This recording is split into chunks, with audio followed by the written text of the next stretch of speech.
Late start. Madam Clerk? Mayor Truppen, Here. Vice Mayor Johnson Sardella, Commissioner Dan Samari, Commissioner William Tudor, Here.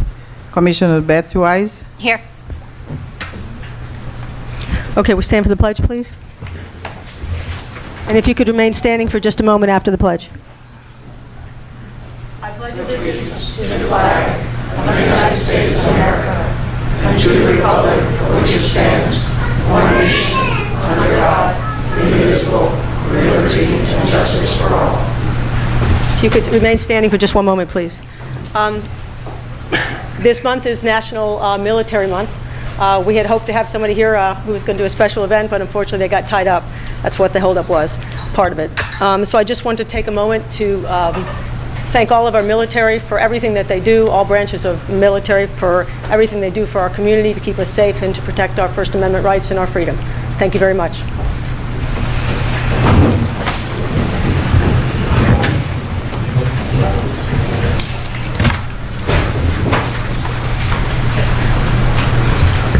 Are there any additions, withdrawals, or deletions to the agenda? Manager, I think, and then after that, I'm going to go ahead and before we do that, I think the Attorney Mandel has announcements. I have two announcements. The first announcement that I want to make is, for the purposes of the record, I just want to make it clear that the Village Commission did go into an executive closed session for the purposes of union contract negotiations, and they have now come out of that session, and I just wanted to make sure that that was announced for the purposes of the record, so that it is clear that that session has been closed and we move into our regular session.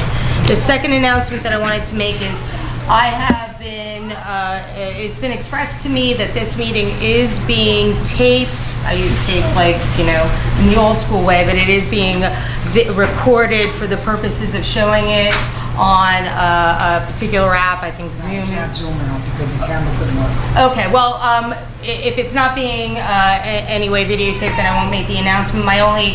But I will say, just for the future, it is certainly legitimate and legal for any open village meeting to be video recorded. But in order to assure that all ADA requirements have been met, that is not something the village would be undertaking, nor is it something that would be done on the village's behalf. This has become an issue in many jurisdictions, is compliance with ADA requirements. So I just wanted to make it clear on this record and for a record moving forward that you certainly have the right to video any meeting, but those videos are not being sponsored by or part of the village activity, and therefore we cannot clarify or state that that is in compliance with ADA requirements. Thank you. Commissioner Samaria, could you speak into your mic, please? And please ask to be recognized, please. Thank you. Since I'm the one that's going to be doing it in the future, my intention has always been that I pay the cost and that I am responsible for all of it, and that anything that I need to require as far as the ethics has already been taken care of. The only reason it is not on tonight is because I misplaced the camera. It's certainly legitimate, and I just want to make that clear for the record so that we can ensure that there's no issues. And I also went to our attorneys and asked them for advice on it, and that's where I got their advice from it, correct? Yes, fair. I mean, yes, we're being very consistent in our statement, which is we cannot assure that it is in compliance with any ADA requirements. That being said, it is certainly within the prerogative of any member of the public to video record any meeting that is open to the public. Okay, thank you. Managers, any addition, withdrawals, or deletions from the agenda? We have one deletion, item 8C under consent agenda. It's a resolution opposing regulation of vacation rental. That, I believe, just was in the Senate and was not approved. So it's withdrawn, correct? Yes, so that's resolved. Commissioner Samaria? Commissioner Samaria, could you please wait, please? Thank you. For the only other additions, withdrawals, and deletions to the agenda, I have one point of order that I'd like to raise, if I may, and then I'll recognize Commissioner Samaria. There's a point of order on ordinance number 2010-5. I'm just doing this in public because we can't talk about this in private. In 2005, there's under subsection, let's see if I can get it. It's page 2. There's a commission meeting agenda that says that we cannot brought forth consideration and expression of interest gain before 6 months again. In other words, you can't bring an item back. One of the items on here is that. So I'm going to ask Commissioner Samari not to do anything about it for this meeting, but in the future just to be cognizant of that. Then that is item 11C under old business. The way around that, Commissioner Samari has just asked for a report from the attorney since there was already direction from this agenda item to have the attorney's draft. Okay, so for 11C, that was just brought back in the last meeting. Okay? It wasn't brought in the last meeting. Same item, and that's why it's under old business. It was brought, it was brought in Okay, the April meeting. Yeah, to me, this is a very serious thing that we need to have a discussion on. Okay, but the discussion was last month, and we do have a rules, and that's why I did a point of order. It's every 6 months, okay? And and if you want a reference to the ordinance, it's 2010-05. Thank you, sir. Okay, Commissioner Samara, you had something else? Well, okay, then I can discuss 11C in my public comments then, right? I can discuss it in my commission public comments. Sure. Okay, then that's what I will discuss. Okay, so we'll move that to public comments and withdraw 11C as currently standing. Thank you, sir. And the other ones I want is old business. I want update of the cell phones and also the charter section 5.02 election term. I got information, I requested information from the attorney and they gave me an update and I just wanted to... May I suggest once again, the way to do that is to ask it for during the attorney updates if it's something that was a direction by the commission to go to the attorney updates rather. We can't bring it up every month because we have a 6-month wait on new items. So might I suggest that way you can get your update to the village attorney during that report? We can go ahead and give an update during our village attorney report. And that would satisfy Commissioner Samaria and making sure he got the information he desired? Yes, we can go ahead and give an update on those items right now. Okay. Attorney. Thank you, sir. Are there anything else? Madam Mayor, the item 11C is going to be moved to comments of commissioner comment. Correct. It's going to be under commissioner comments. Okay, thank you. And just to clarify, in the commission comments, there will be no discussion, right? Just my comments, right? Commissioners can respond, but you can have a statement if you want. Okay. Okay, we're going to go ahead and start with presentations. 5A, we welcome FPL Manager Manners. Would you care to introduce? Absolutely. FPL has been meeting with some of our residents on the east side. They're looking to underground some of the power lines that are coming in. Currently, they're between the tracks and the houses on 11th Place in that area. They're looking to underground them. They'll be moving them forward, and they wanted to give a presentation just to fill everyone in the village in on what they're doing. And so, Great. So welcome. Thanks.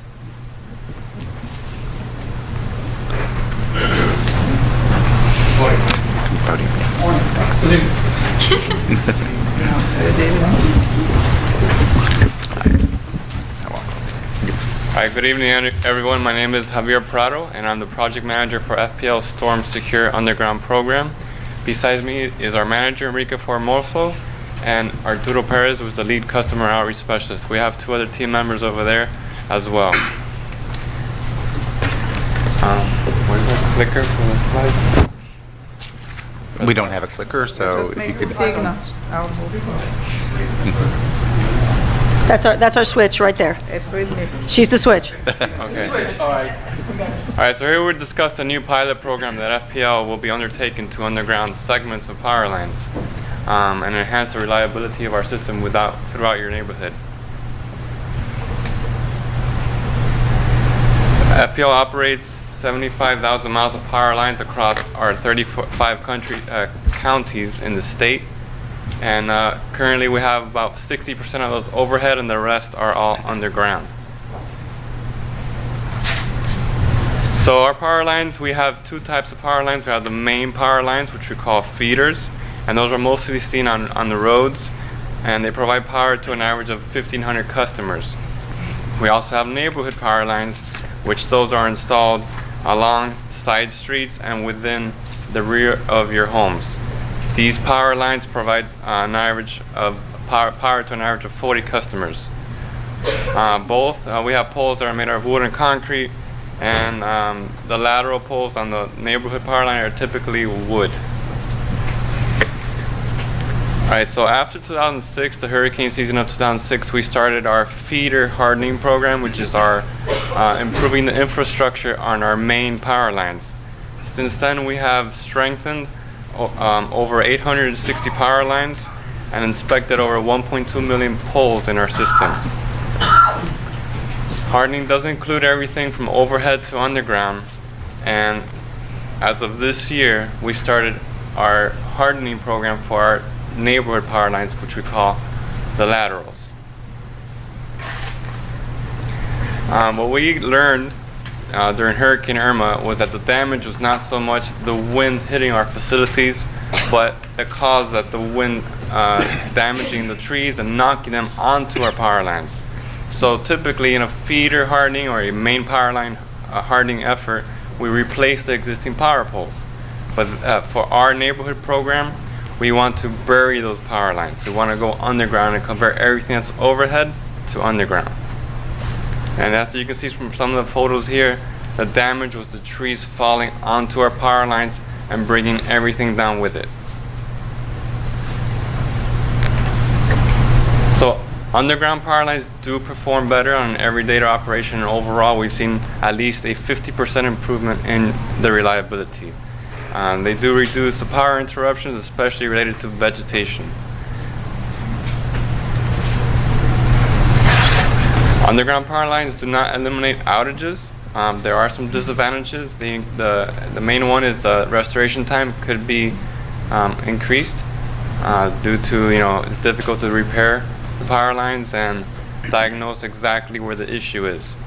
There's also more risk to flooding, which could delay restoration efforts. So in our program, the Storm Secure Underground program, we're exploring these benefits of underground the power lines within the neighborhoods. It is a pilot program, and we started it this year, and we are willing to work with all of our cities, municipalities, and all the customers to find solutions to our proposal, and we want to work with everyone, especially our customers. So there is a selection criteria. It's all driven by reliability.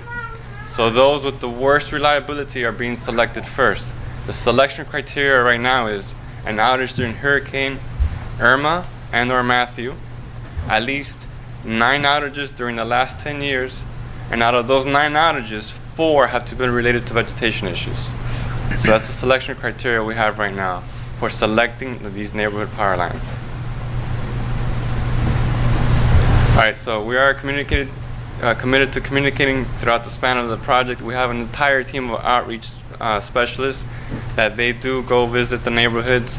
They do inform every single customer of the project, and we will keep them up to date. If we move forward to construction, you'll receive letters of notice to construction when we plan on starting each segment of construction, including restoration. So to convert everything to underground, we do need to install some pad-mounted transformers, which is the image you see on your left. It is the green box. These replace the existing overhead transformers on the poles, which are the gray cylinders attached to the top of the poles.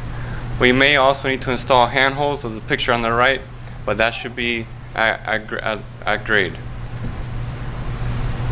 Alright, we are going to convert everything from the main power line, from the neighborhood power line, all the way up to your meter, including the service drop going into your meter can. So the way we do this is we have to install a junction box, which is the box you see on the right of the meter. Well, we're going to bring an underground duct and cable, find the good location to come up against the wall, go into this junction box, and reroute the cable inside your weatherhead pipe into this pipe and connect it to the top of your meter. So that's an example of what I'm discussing right now. So here you see an image of before construction. You see the pole line on the right with the transformer, which is that cylinder. You see the overhead service drop going to the meter. So this is before, and then the next slide is the after. Alright, there we go. So now you can see that the pole lines were cut. Everything that belongs to the FPL was eliminated. We do share space on our poles with other utilities, mainly Comcast and AT&T. We cannot force them to come off of our poles, so we have to leave them there, and we will cut the pole, at least the top third of the pole. So everything that belongs to the FPL will be gone, and then the transformer now used to be on the pole, and now you see it there towards the left of the image, and the meter can has been converted to the underground with the meter junction box.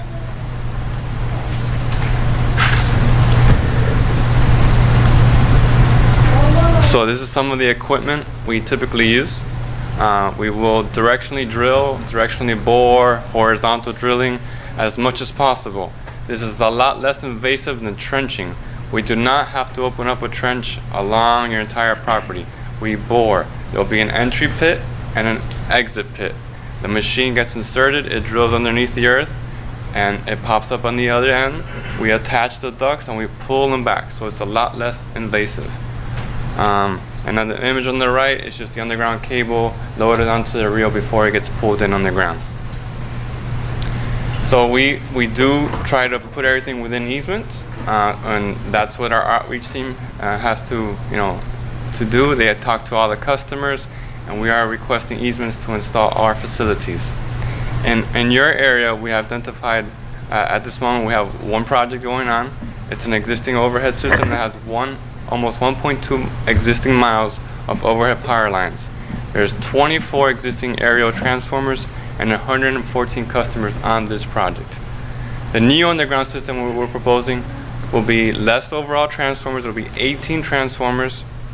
We'll remove all the aerial facilities, and currently it's going through the outreach phase.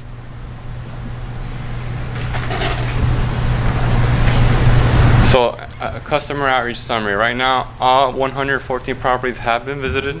We need a total of 90 easements. The easement forms are being worked on, and they'll be available soon. The data here is of last week, so we had 54 verbal agreements, a customer saying yes to it. As of last night, that number is at 61. We have had 16 customers sign off on the meter enclosure box as of last week, and as of last night, we're up to 26, so 10 more customers have signed on already. So here are images of the boundaries of the project I'm referring to. Every green box is a customer on the project we are working on. So the next 4 slides, you could just go through them slowly. You'll see every single property on the project I'm referring to.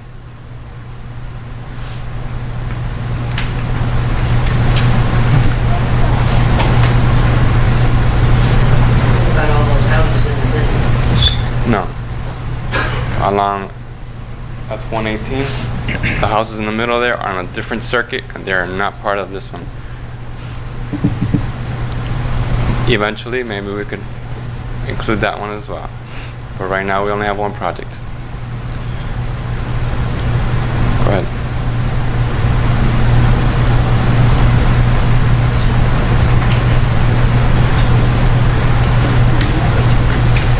Can we make this available on the website so folks can see it? Yep. Yes, of course. Yes. All right. Any questions? Commission, are there any questions from the Commission? Commissioner Wise? Do you have any historical data around the improvement in restoration of service time between the existing status and this underground status? Have you done this program anywhere else? And can you just give us like a hard number? In doing this, we will see a 25% improvement in the time that it takes to come back online after a storm? Well, the neighborhood power lines are connected to the main power lines. So our restoration efforts always go from, you have to follow the flow of electricity, right? So the main power lines get energized first. The idea with this is your neighborhood power lines are connected to the main power lines. So as soon as that main power line is restored, you should have power right away. This is a new program, so we do not have the data that you're asking about for this specific program. I mean, I could tell you. I'm sorry, would you announce your name, please, if you don't mind as well? Enrique Formoso.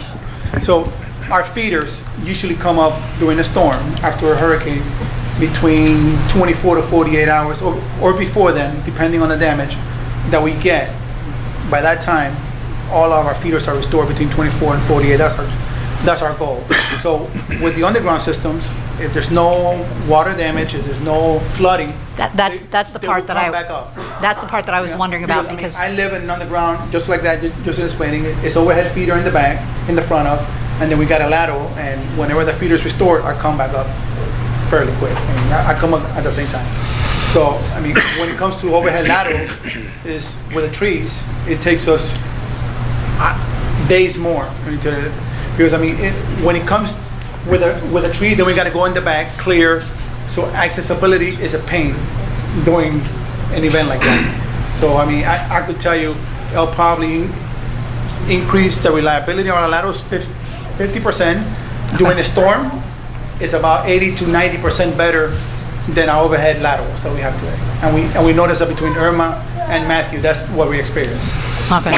But there's no real historical data around flooding because you mentioned in your presentation that it can be difficult to access the lines when they're underground, and that can slow restoration. If there's flooding, it can. Yeah, I mean, definitely during flooding, we got to wait until the water comes down. I mean, but for the majority of the time, especially during Irma and Matthew, we experienced one neighborhood, and it was probably about 200 customers that we had to leave out for like 5 or 6 days after we energized that main line because of flooding. It was just one in the counties that we worked on. It has to be severe flooding, catastrophic. It's got to be where we Okay. cannot work on it. Is there a, to piggyback on that, is there a, with sea levels rising and so forth and the water table coming up, is there a distance that you put it down, or is it a sealed cable? How does that? The one thing that we do is we try not to put it where we know it's going to be flooding going on at all times. I mean, like I tell everybody, if the flood level rises, I mean, if the sea level rises, we have more problems than electricity. I mean, none of us are going to be here. Let me put it that way. Yeah. because your sewer is going to be contaminated, your water is going to be contaminated. No. So I mean. I asked the question because I wasn't sure whether or not, I don't know how deep you go with the borings to put it through. Yeah, I mean, our minimum is 36 for our Okay, you're 36 inches, okay. 36 inches. All right. You know, depending if we're crossing another utility, we've got to go deeper than that. You know, our secondary is usually about 24 or deeper, 24 inches or deeper, so, you know, that's what we do. Okay, thank you. Thank you. Any other further questions, Commission? Commissioner Tudor, anything? Nope. Do we know a time check? I don't know if you mentioned or not. I apologize if you did. You know what? I'm sorry, Commissioner Samara, could you speak in the mic if you don't mind? Thank you. Commissioner Samara, you might have mentioned it, and if I did, I apologize. Is there a timetable we looking at? Yeah, so once we complete the outreach process and we obtain all the easements necessary, we will finalize the design, submit for permits if necessary, and then move forward with construction. And this project, there's 114 customers. It is a large project.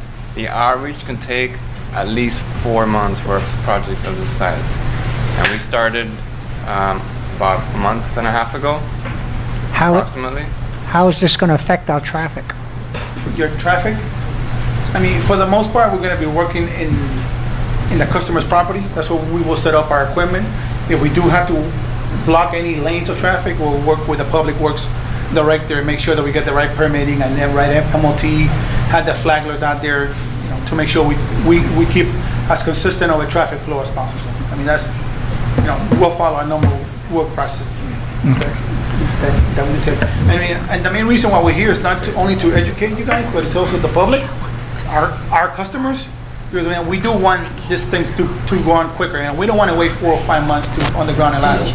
We want the process to move a little quicker. So anything that can be sent out there, you know, FPL is in the neighborhood, cooperate. I know it's hard to give us an easement for transformers, or the customer doesn't want to put a transformer. You know, we have to put a transformer somewhere, so somebody's going to have to take on that transformer. It's not, we cannot just not put it. So, you know, if the word can get out, we are here, and we're here to stay, hopefully, and we'll put on the ground as much as we can. Super. Thank you so much for your work. Perhaps you can also work with the manager and the Public Works Director if we have e-blasts, so we can always send them out when you're in the neighborhood. If you can coordinate with them, that would be helpful for communication to the public. Yes, ma'am. Thank you. Thank you very much. Thank you. Thank you. Normally not, but I don't see why not, just since this is going to impact you. If the question is where's the funding coming from? Right now, all the funding is already included in all of our bills.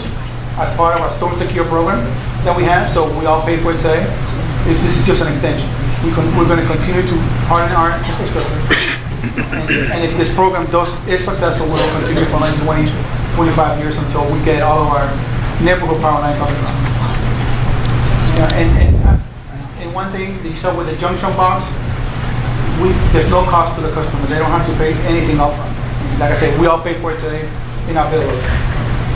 For the people that have already put their power lines underground, are you guys gonna rebate us? So what you may have put underground is just your service. From the transformer, the pole, your service point to your meter. Yes. We're putting everything underground now. So the entire circuit. So if you have underground service in your house, I assume that the circuit is still overhead. So a tree could fall 3 neighbors' house and you're still gonna experience an outage. With this program, we want to put everything underground. I'm sorry, if you don't mind talking to the mic? If you don't mind talking to the mic, just to be clear, so there's no rebate for people who've already done it, correct? To answer his question, I mean, why did he do it? I mean, I could tell you, I have underground service, and the reason why I did it was to get trees away from my service overhead wire. The reason he did was so he didn't have a little bit ugly cable in her backyard. That would have wanted. I would have done it for that reason too. So no, there is no rebate. There's no reason. No. So where the concern is flooding, where the lines are, we signed off already. We were one of the ones that you guys met with already. I don't know if you addressed here. And where you're going to be boring is the section of the street that it's not like a hurricane flood, but every time it rains, there's standing water there for a couple of hours. Right where you're going to be boring. Is that a concern, or are you talking flooding? No, that's not. Yeah. The duct we're going to install is called HDPE, high density polyethylene. It is more reliable than PVC. That's what's going to get bored underneath the ground. And our cable is in there, so there's no. Yeah, and the cable's going to go inside. As the gentleman assured us that our landscaping was not touched as well. It's very. And whatever we touch, very we'll easy. fix to your liking. I'll stand there and fix it with you, but- When I leave the property, we're gonna make sure that we left as good or better than when we got there. Fair enough. Thank you very much.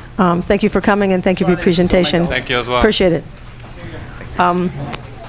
Madam Clerk, I'm going to give you the option.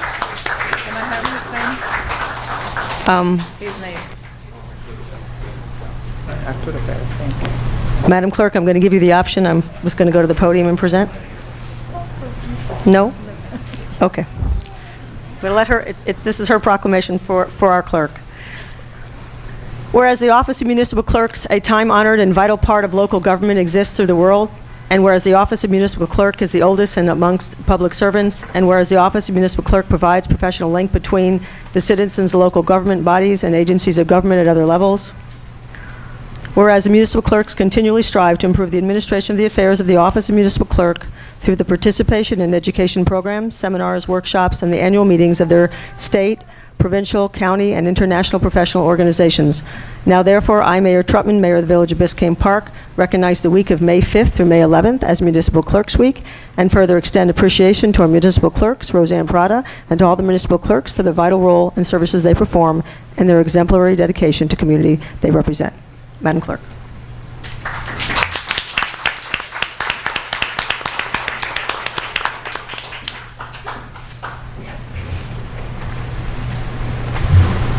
We have a presentation by Public Works on traffic calming.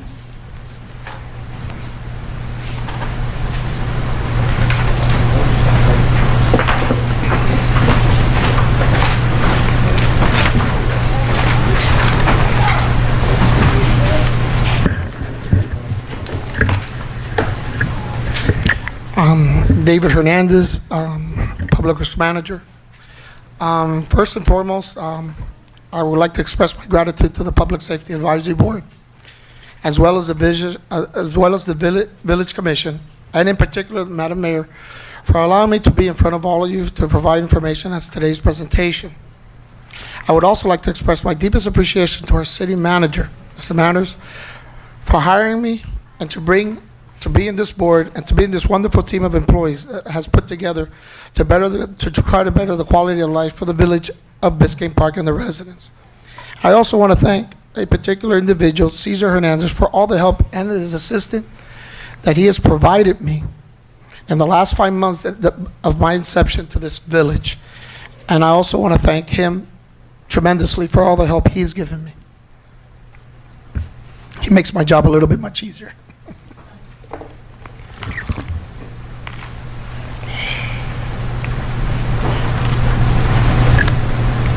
In early January, the village manager requested that the Public Works, in conjunction with the police department, explore how to curtail speeders within the village of Biscayne Park. This process entailed entering the potential of incorporating traffic calming devices within the village limits. Public Works was to take the lead on this task and provide recommendations to the Public Safety Advisory Board and the Village Commission as what will be the best suited for the village. The Department of Public Works spearheaded the creation of a pilot program to place speed humps along certain locations on our local streets. This project is to determine what sort of impact this would have to deter speeding drivers and encourage them to slow down. The residents of the commissioners know that the village is very unique in every sense of the word, and this is a community that strives to provide safety for all pedestrians, bicyclists, and drivers. Public Works did a study side by side with our police chief, with a green light from the village manager. Based on this study, we respectfully requesting authorization to implement the speed humps as a pilot program and to allow us to place the proposed humps in a few locations on these local roads that we have chosen as a test pilot. Therefore, the Public Works Department with the Police Department have determined the following as our anticipated plan. Speed humps to be used as traffic calming devices for the use of our pilot program as a way to address the issue with pedestrian safety. The installation of a few more traffic delineators and pavement markers, as well as painting slows on roads that fit within certain criteria, we feel is critical to reducing speeders within the village. Go to the next one.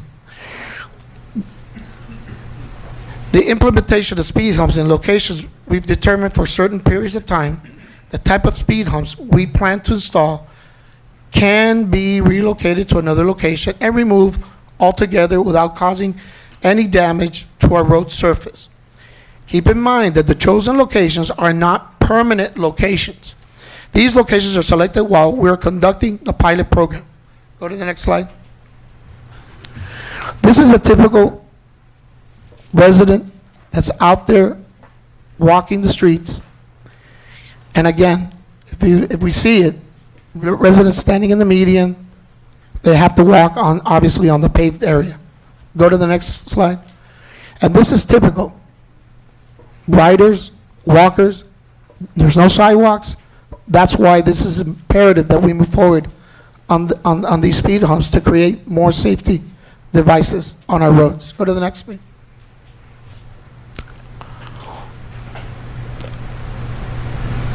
This is a video that's going to show. No, go to the next one. Back. No, the last one. Back up. Can it's not coming out? No? It came out the picture. Caesar, can you?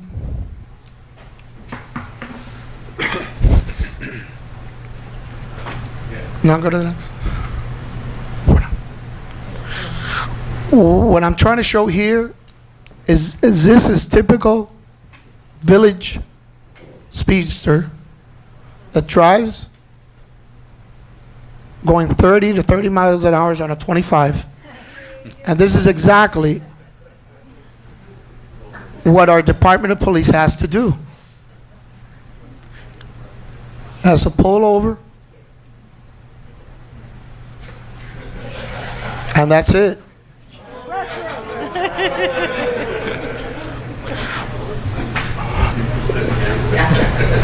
The purpose of this demonstrate is that our police department spends a lot of time pulling over people. I think that with these traffic calming devices, and as we do the regulation and placing in the speed humps, by installing approximately about 300 feet away from some of the stop signs, if needed, they will have gap openings on each of these traffic calming devices. Therefore, we'll have an area so the bikes and the strollers could go through, allowing pedestrians and bikers to go through these areas. This pilot program shall be in place for roughly 6 months. After that, the village deems it to be successful, we shall implement said program village-wide. We will also consult with the county to receive their blessing, which is very important. The few times that we have requested the county for more stop signs in areas that we have deemed to be problematic, they were denied. Just so for the record, the Public Safety Advisory Board has brought 4 locations for stop signs. I concur with the police chief and with Public Works concurs that there are areas that we need stop signs, yet every time I've sent them the request, the county has denied it. That is why it's imperative that the village takes a proactive approach to the implementation of traffic calming devices for our residents and drivers. We need to take control of our streets. And I want to be clear, there's a lot of conversation back and forth. These are local streets. These are your streets. When there's a pothole, it's your dollars that fix the pothole, nobody else's. When something's going on with that street and there's flooding, it's my responsibility through your tax dollars that I take care of it. So it's our local streets. Once these speed bumps are installed, the village will be responsible for the maintenance and replacement. We're not committed to a particular style of speed bumps that is being presented. There are other styles. However, these are the same styles that Miami Shores has placed at the intersection of 102nd and Northeast 2nd Avenue. And there's other cities like Orlando that have implemented this type of system. Thank you very much for the time. Thank you. Are there any questions from the commission? Thank you, sir, very much. I do want to make one comment, if I may. Since 2011, I believe we've been trying to get rid of double poles. I just want to give a shout out and a thank you. I don't know how many are left, but you've been pulling them out, I've noticed, so we're getting them pulled. So thank you so very much. Thank you very much, but we've yeah, out of the 18, we've already pulled out 15. There's only 3 remaining, and we're just moving forward. Outstanding. Thank you very much. Commissioner Smery. Yeah, hi. First off, I think this is fantastic and I like it. The only thing I have to ask is, where's the cost? You know, how are we going to? I'm sorry, Commissioner Smery, do you mind speaking to the mic? Thank you, sir. Commissioner Smery, I believe we can use CITT funds for this. That's correct. So, Thank you so much. Anybody else? Thank you very much, sir. Again, I want to thank all of you for giving me the opportunity. Thank you. And I also want to shout out to the Public Safety Advisory Board as well. Thank you. and I want to take a minute just to say thank you to David.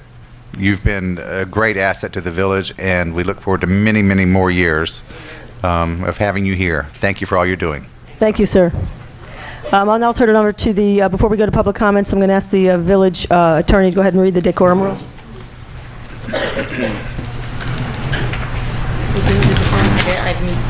That's all right. Sorry. That's okay. Sorry. You just turned it off. Oh, I did. I just turned it off. I just want to make this statement for the record as it relates to decorum. All comments must be addressed to the commission as a body and not individuals.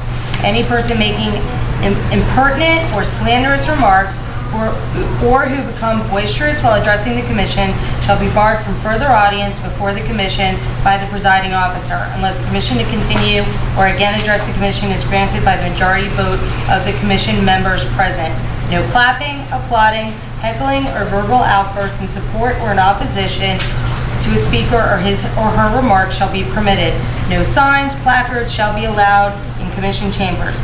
Please mute or otherwise turn off your cell phones and pagers at the start of the meeting. Failure to do so may result in being barred from the meeting. Persons exiting the chamber shall do so quietly. And if it becomes an issue, I'm certainly happy to assist in ensuring these rules are complied with. Thank you. Thank you. Please state your name and address for the record prior to your comments. Barbara Kuehl, 111th Street. On March 5th, the commission meeting was canceled, and we were told that there wasn't a quorum. And I know Commissioner Samaria and Commissioner Tudor were able to make the meeting, so we all assumed that it was the 3 women on the commission. But then at the last commission meeting, Commissioner Jenny Johnson Sardella said, no, she was able to make the meeting, but she received a call telling her not to come to the meeting, that it was canceled, which means the meeting was canceled even though there was a quorum. And Tracy, you try to shut down Dan from his agenda item, and that's on the agenda. I'd appreciate if you address the commission as a whole. Thank you. I don't want to make it clear, you do have the quorum rules, and I think it is appropriate to address the commission as a whole. Great, okay, I'll address the... Individuals is Well, not what you we're know what? talking about. There's no way to discuss this without singling out the offending people, because Commissioner Samaria's agenda item last month had to do with addressing the meeting if there wasn't a quorum, tightening up the charter. This agenda item is different. The title is, how and why was the March 5th commission meeting canceled? He wants to know how the meeting was canceled. And I think every other commissioner here, when they heard that Ms. Johnson Sardella was able to make the meeting, but for some reason, even though there was a quorum, the meeting was canceled, I would think every one of you would have said, well, what happened? We would like an answer from the manager, the mayor, the commissioners, anybody who was involved in that. What happened to that meeting? Why was it canceled? It's a charter violation. And if you don't want me singling out people, I can't help it, because these are the people that are involved. And I think Commissioner Samaria's item should be put back on the agenda tonight, because it's a different issue. As far as agenda item 12A by Mayor Trepman, this is an issue about a household sending a lot of emails to the manager and the code officer, and they feel overwhelmed. I can't imagine how you could stop somebody from writing emails. And I would ask, because the manager took, the mayor took a lot of time from our staff investigating this, which I think is inappropriate and another charter violation. In the charter, it says, the duties of the manager is to direct and supervise the administration of all departments, commission prohibitions, interference with administration. Commissioners, you're not helping this village by staying quiet. And you need to look into these issues and take a stand and not allow these things to happen. Thank you. Time's up. For the record, no staff time. Thank you. Next. Amy Raymond, 11520 Northeast 9th Avenue. I have 2 things to talk about, and I have to do them really quickly. So I'm going to do the most important one first. I'm the chairperson of the Public Advisory Art Board, and we are trying to do Mango Fest again this year, because last year it was amazing. We're not promising it's going to be as good as last year, because last year could not be beat. But we'd like to get the fees waived for the rec center. We're thinking June 22nd, which is a Saturday, approximately 2 o'clock. We haven't set the exact time yet. We only have 1 month to do this. And so the Mango Fest is sharing mangoes with our neighbors. We're only inviting Biscayne Park to share because it makes it easier. Sharing fruit and everybody bringing products. Last year we had chutneys and mango cheesecake, and we had smoothies the entire 2 hours. We had 3 hours, but we ran out of food by 2 hours, after 2 hours. Anyway, so that's what we're requesting. Is there any objection to the commission to waiving the fees? No. I have No. no problem. Oh, Fees waived. awesome. Okay, thanks. Okay, so my philosophy has always been better late than never, and I'd like to publicly thank everybody involved who was involved in the art show of 2019 in February. And I just want to really thank the mayor and commissioners for approving and waiving the fees. To Christian Manners, the manager, who was at all our meetings. He helped us anytime we needed him with anything. He got meetings together with the managers and the chief of police, and he donated all the wine. I want to thank David Hernandez, who really, I couldn't believe it. It was like magical having him here to plan this with us. And Caesar was amazing, and he was more than helpful. He was amazing. Caesar was amazing. And I want to thank Derek, too, who was very, very helpful. And anyway, I want to thank the chief, who went just beyond to make, I've never felt safer in my life than on that day. We had officers everywhere. And I don't know who controlled the parking, but it was great. And I want to thank Dan and Mac, who did a fabulous bang-up job on the kids project. We had 75 to 100 kids came to their project. It made it fun. The energy was beautiful. They donated all of the supplies for that in their time. And I want to thank, almost done, Nancy Davis, who did the signs. She designed the signs. Roxy Ross gave donated all the signs and the printing, and they both volunteered last minute when a board member couldn't come. 2 board members couldn't come. And then I want to just thank the person who won the poster contest, and more than anybody, I want to thank my husband, who should have been first, but I couldn't do it with the mayor and commissioner or manager, but he's the most, I couldn't really do it without him, because he did anything I needed at any time. From the beginning till the end. So thank you, everybody, very much. And you forgot one person, that is yourself, and and all the board members for all the work that you did. Thank you very much. Thank you, husband, as well.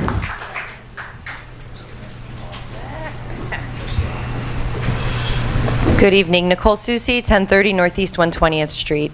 I'd like to comment on the staff resourcing item 12A. This agenda item appears to be targeting one household. If this commission is going to calculate the amount of hours and time spent from one household, I would like to see a calculation from all households that have sent in emails or have communicated in any form that has costed the village any type of money.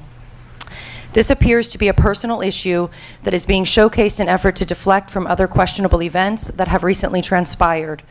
Residents have to send 4,000 emails because Biscayne Park staff does not reply and does not remedy the situations. It takes a few seconds to reply to one email, so the residents don't have to send 5 to 10 follow-up emails. If the code department was fully functioning and optimizing performance, residents would not have to send so many emails and phone calls. If employees are suffering from emotional distress from doing their job, I would advise them to begin looking for another job that's less stressful.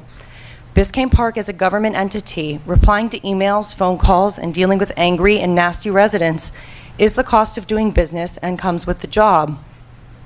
This is reading as another way to instill fear and silence residents from speaking out against this commission. Public records requests costing $15,000, commissioners threatening harassment suits against residents that speak out against them, and now trying to prohibit freedom of speech. I'd like to know how much time and money it costed for staff and our outsourced IT department to go through and tally up an exact number of how many emails were sent by this one household, because it really sounds like harassment from a city onto a resident. Please allow the city departments to function. It sounds like they need management and coaching to develop their skills in multitasking and time management to perform their jobs better. Thank you.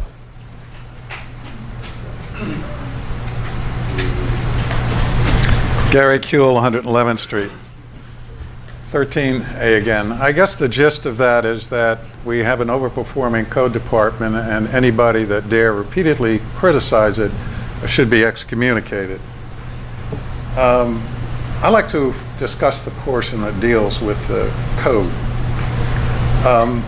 The exercise of comparing our reports to Miami Shores or previous commissions is really misleading and pointless.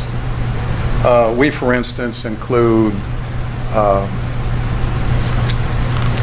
permit inspections, notices to appear to the Code Compliance Board, etc. And unless you have a point-by-point comparison with previous reports in Miami Shores, it's meaningless to say so many actions, so many actions, so many actions.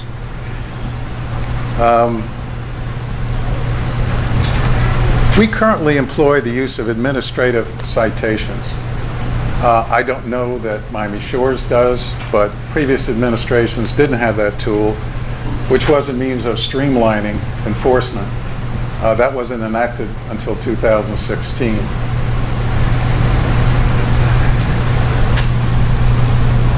But forget all that, because that's not really the issue. The issue is enforcement. According to the manager's report, all the issues in 2017 were cleaned up by the end of 2017. Since that time, and I'm going to move ahead to the past year, in the past year there have been approximately 1,400 violations, not actions. This isn't a special event permit, this isn't a notice, a violation. These are specific cases. And there have been 120 administrative citations issued.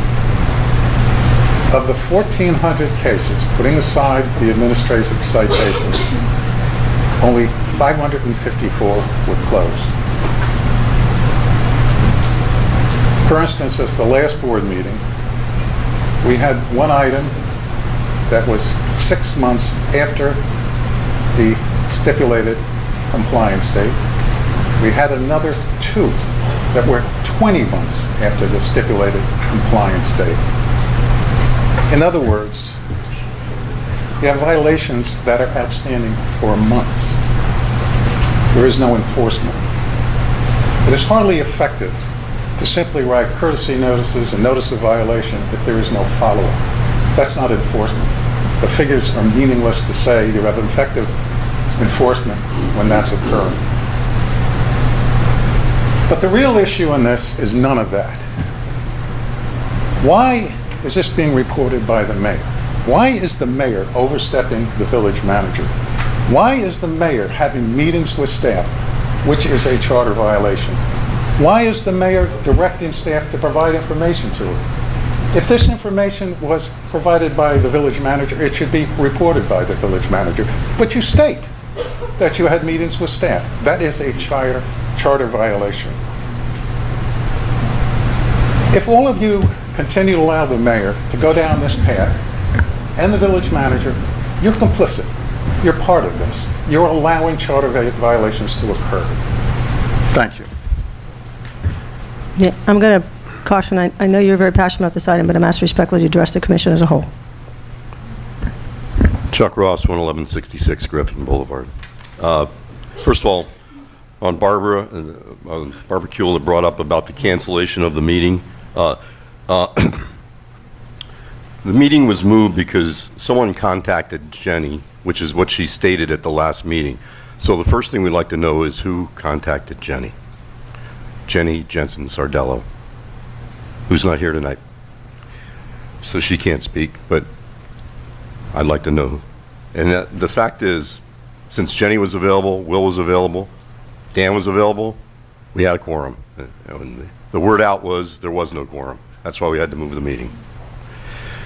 As far as, by the way, also, you mentioned Resolution 2010-5 about repetitive items on the agenda. That item, Resolution 2010-5, deals with when you place items on an agenda. You're supposed to place them at a certain date so the clerk and the staff can work on them. Those are items placed by the commission. Those are not repetitive items. It's incorrect. As far as I have a concern about the process about the FEMA appeal. You can shake your head if you like, look it up. You said Resolution 2010-5. Please don't direct me. If you want to have public comments, that's fine. You're the Please one don't that said direct the me. resolution. The process of FEMA appeal is a big question mark. Who made the decision to engage Gray Robinson? What was the budget for the appeal? When was the decision made? Why wasn't H2O used? What was H2O going to charge? what happened to the addendum to the H2O contract where the appeal process was going to be added based on the mayor's motion at the February 6, 2018 meeting. You made a motion to add the appeals process to the resolution when we extended the contract. What happened to it? I don't know. And now we have Gray Robinson. We don't know how that went and what they're going to cost us to appeal FEMA. As far as item 12A, the item about the household that's sending all the emails, I think you list 4,400 emails. If I read your note correctly, that includes all the CCs. So if you're counting one email with 8 CCs, that's 9 emails. So I think that's distorting it. Besides, if they would answer the emails, they probably wouldn't have follow-up emails. But without knowing what was answered, I can't imagine how you could say how much staff time was put in, because my understanding is a lot of the emails don't go answered. And lastly,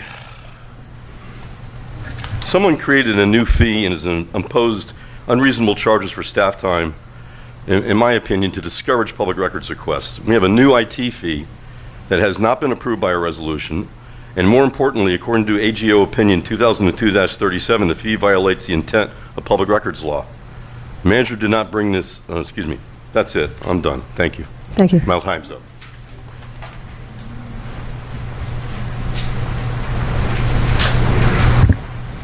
Dan Schneider, 11705 Northeast 11th Place. So I'm here tonight to address Tracy's agenda item 12A. I'm going to ask again, please address the commission as a whole. Tracy. I'm saying that it's your agenda item. I'm asking you to please address the commission as a whole. Thank you. Okay, I'm here tonight to address agenda item 12A. I don't know who the resident is that, according to Tracy anyway, has cost the village residents $77,000, but I'd like first to remind everyone in attendance of Tracy's last made-up crisis. Remember the month-long crisis? I'm going to ask again, Mr. Redmond as well. Absolutely every right. I'm sorry, I keep turning this off. You have every right to talk about the agenda item that's on there, but to continually direct. I'm giving a little history. But continuing directing that towards a particular individual on the board. I'm not really directing it to her. I'm using her name. It's about her, not to her. Okay, it's to the commission, not to her. Try and keep it in a more broad and general sense so that we don't have a problem. Let's remember the last made-up crisis. Remember the month-long crisis about the lack of a fire suppression system in the log cabin? A certain commissioner had residents believing that we may not be able to use the log cabin because it lacked fire sprinklers. After several weeks of hand-wringing by concerned residents, somebody finally explained to that commissioner that the log cabin did not require sprinklers and everything was just fine. Problem solved. Well, tonight, we are here to discuss what I can only assume is another made-up crisis. It also seems like a certain commissioner is trying to distract residents from discussing the massive cleanup bill the village is now dealing with because of a knee-jerk response to declare an emergency after Tropical Storm Irma, or the reason why the March 5th commission meeting was canceled because we didn't have a quorum, when in fact we did have a quorum. Again, I don't know who the resident is that this commissioner is singling out, but I'm seeing a trend here. It seems that instead of working on behalf of residents to make the village a better place, two commissioners have decided to silence residents rather than admit to the vacuum of leadership that currently exists in the village under Christian's management. Once again, please address people by their formal names and be respectful. Thank you. His name isn't Christian? His name is Manager Manners, please. Okay. Two commissioners have decided to silence residents rather than admit to the vacuum of leadership that currently exists in the village under the current manager. Last time, it was a certain commissioner who unilaterally declared Rox Ross an adversary of the village. Really? This time, a certain commissioner is blaming a resident because the manager can't handle his emails. My suggestion to Christian for handling this resident, just stop responding to their emails the way you stopped responding to mine years ago. Again, problem solved. I can only speak from my own experience. I'm a former member of the P&Z board and someone who loves to volunteer at pretty much any event that makes the village a better place. Art in the park, our local art fair, planting the butterfly garden, not to mention that my husband and I pay almost $8,000 in annual property taxes. And for the life of me, I can't get a response from Christian or Christina regarding serious code and safety issues in the village. Most recently, I emailed both of them and copy the commissioners about piles of huge shards of broken glass sitting on the swale at a prominent corner in the village. I'm sorry, your time is up. If you please finish up, please. Thank you. Well, if you hadn't interrupted me 5 times, I would have had plenty of time to Please finish up, sir. Thank you. And it's 3 minutes long, and I will continue.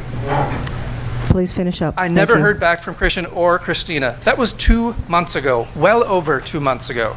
Similarly, I've requested meetings with Tracy, Christian, and Christina to discuss important code and safety issues a number of times. After receiving no response from any of them, after several attempts, Tracy finally responded that a meeting, I'm sorry. I'm going to quote, ask you to please finish up. I've wouldn't asked you be now twice. helpful. This is the A last meeting time. wouldn't Thank be you. helpful. I Comments know are over. Thank that you. when I emailed the village and received no response, which is the most common outcome, I resend the email several days later. And because I almost never receive any acknowledgement, even after multiple emails, I just assume my emails are going into junk email. I really hope we Respectfully don't asking find you out. to stop.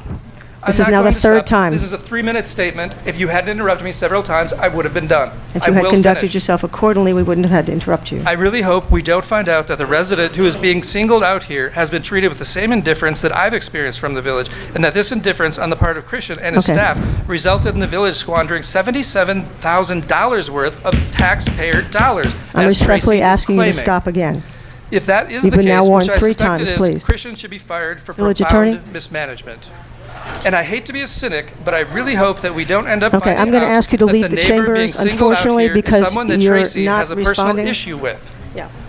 If that did turn out to be Mr. the Manager, case, that Tracy is using her position as sorry. mayor to settle a score and silence Officer? someone who has criticized her performance as mayor Officer, could you please simply come over the here, way please? I am doing right now, well, that would be a serious abuse of power, not to mention a recipe done. for a very lucrative lawsuit. Sergeant Arms, could you please come over and turn off the microphone? Thank you.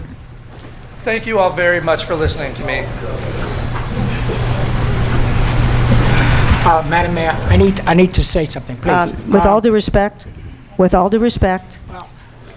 we have a huge agenda tonight. Yeah, but I think that we have to stop interrupting the residents when they're talking. Then they need to follow We have decorum, comments afterwards, Commissioner. please. We need to stop, listen to the residents. Okay. I would like the opportunity to do that. I am simply asking that when you address, my microphone should be on, when you address the council, try not to address individuals. You can make every comment and every statement that you want. Several of the residents have redirected themselves and shown that they can do that. Let's go ahead and continue to have our public comment in line with the decorum policy. That is why it is here, and it is simply an operation of assuring that these are not specified to particular individuals. This decorum policy is similar to every other decorum policy of every other jurisdiction I have been involved with. And every other jurisdiction, with very rare exception, has had opportunities to deal with it. So you can make your comments go much quicker if you could go ahead and comply with the decorum policy. Thank you. Excuse me. I'm happy to have that conversation with you offline, but let's let this continue. Thank you. Mr. Raymond. Okay, try to follow all this.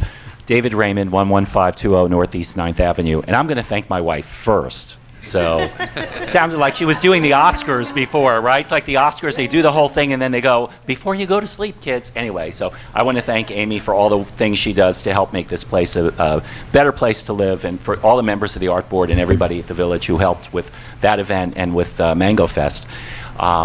So, I'm here to talk about the same thing I'm almost always here to talk about, which is our drainage situation on 116th and 9th. For those commissioners that are new, we've been dealing with 9th Avenue between 115th and 116th being flooded out after even a light rain since we've moved in. So for the past 4 years, I've been back and forth, and I don't know what's going on with 4,400 emails, but I can tell you I've probably sent and received over 100 just on this subject, just not counting CCs, just trying to address the drainage outside of our house. So it was budgeted this year to put in new drainage outside. I understand that the bids came back, and I do want to thank David Hernandez because he's extremely responsive, as has Christian been. So I don't think it's a matter of anybody, at least in our case, not responding. It's just a complicated issue. So there was supposed to be a new drainage system put in. I understand the bids came in over budget. So one thing that I would ask that I think has been caused a lot of emails back and forth is just for not just our drain, but all the drains in the village, because it is hurricane season, to put them on a regular cleaning schedule. And this is something that was discussed, 4 years ago, and still every time the drains get plugged up, I still have to send an email. So if there's some way to get those on a regular cleaning schedule, while we're sorting out the other stuff, again, not just for my drain, but for all of them. I would greatly appreciate it. Yeah, Thank you. And I agree with you on that. And if I may indulge for 1 minute, David, if you could just very quickly make sure, because this is a very serious issue for everybody, just to make sure their houses are secured. And David, thank you for your patience. I know you've been First and amazing. foremost, I want to agree with David. He's absolutely right. When I came in quickly, I looked at it. I realized that the system that he has is very old and very antiquated. Okay. What I've gotten is to increase it. I wanted to add 2 new catch basins, French drain. I've gotten 3 quotes. The 3 quotes came in roughly around $40,000. I don't have the money. However, I think it's something that we need to put in the budget, and we do have right now, and I've talked to Caesar and John, we do now go around and we are cleaning the catch basins. He's in a low point. He really does need to improve his drainage, and I would encourage and I would recommend, if possible, if we could add it and to the budget so we could move on, and specifically in that location. Okay. Thank you very much. I just want to know that we are. It is. Thank you. All right. Thank you. I just wanted him to hear it from you. Thank you. Fred Jonas, 918 119th Street. I really was going to mention some of the other things that other people already talked about. The fact that at least 3 commissioners and the entire village were lied to about the March 5th meeting, and I'm curious who lied to them and why did they do it. I was also going to mention about the public records requests that get blocked and all the emails that don't get responded to. But it occurred to me there's a bigger and underlying problem. And I will tell you, because most of you have no way to know this since you have no experience and no history with Biscayne Park Commission meetings, this is a very, very unusual commission. This is a very secretive commission. This is the least transparent commission I've ever seen since 2005. I don't know if there was ever one this bad before that, but certainly never since. This commission has basically a bunker mentality. It is essentially at war against the village. I don't know why this commission thinks the village are all the enemy of the commission, but I will tell you that it is your problem. It's the problem of the commission and the staff. I will also tell you, because I'm authorized to tell you this, that some of your neighbors have already referred you all to the County Ethics Commission and the State Attorney General's office. Everyone has had enough of this, enough of the shenanigans, enough of the games, enough of these desperate and pathetic maneuvers that are designed to prevent issues from being on the agenda, or even to say that that recording or videotaping a meeting is somehow a threat to ADA. I mean, I don't know if anybody could even fantasize what that scam is about, but I will tell you that this is not going to stop with a few people complaining to you. I think we're all done with that, and it's moved along. I would like to comment on the ADA issue. This is not it. Go ahead. I'm sorry. No. Maybe I'm not. Okay, excuse me. I'm going to ask respectfully. Pretty loud voice, and it's not caring. The reason I want to go back to that ADA issue, that is truly an issue that came through the attorneys. In very recent times, there has been a complete number of lawsuits that are happening all over the state of Florida against local jurisdictions on this issue. I represent many jurisdictions.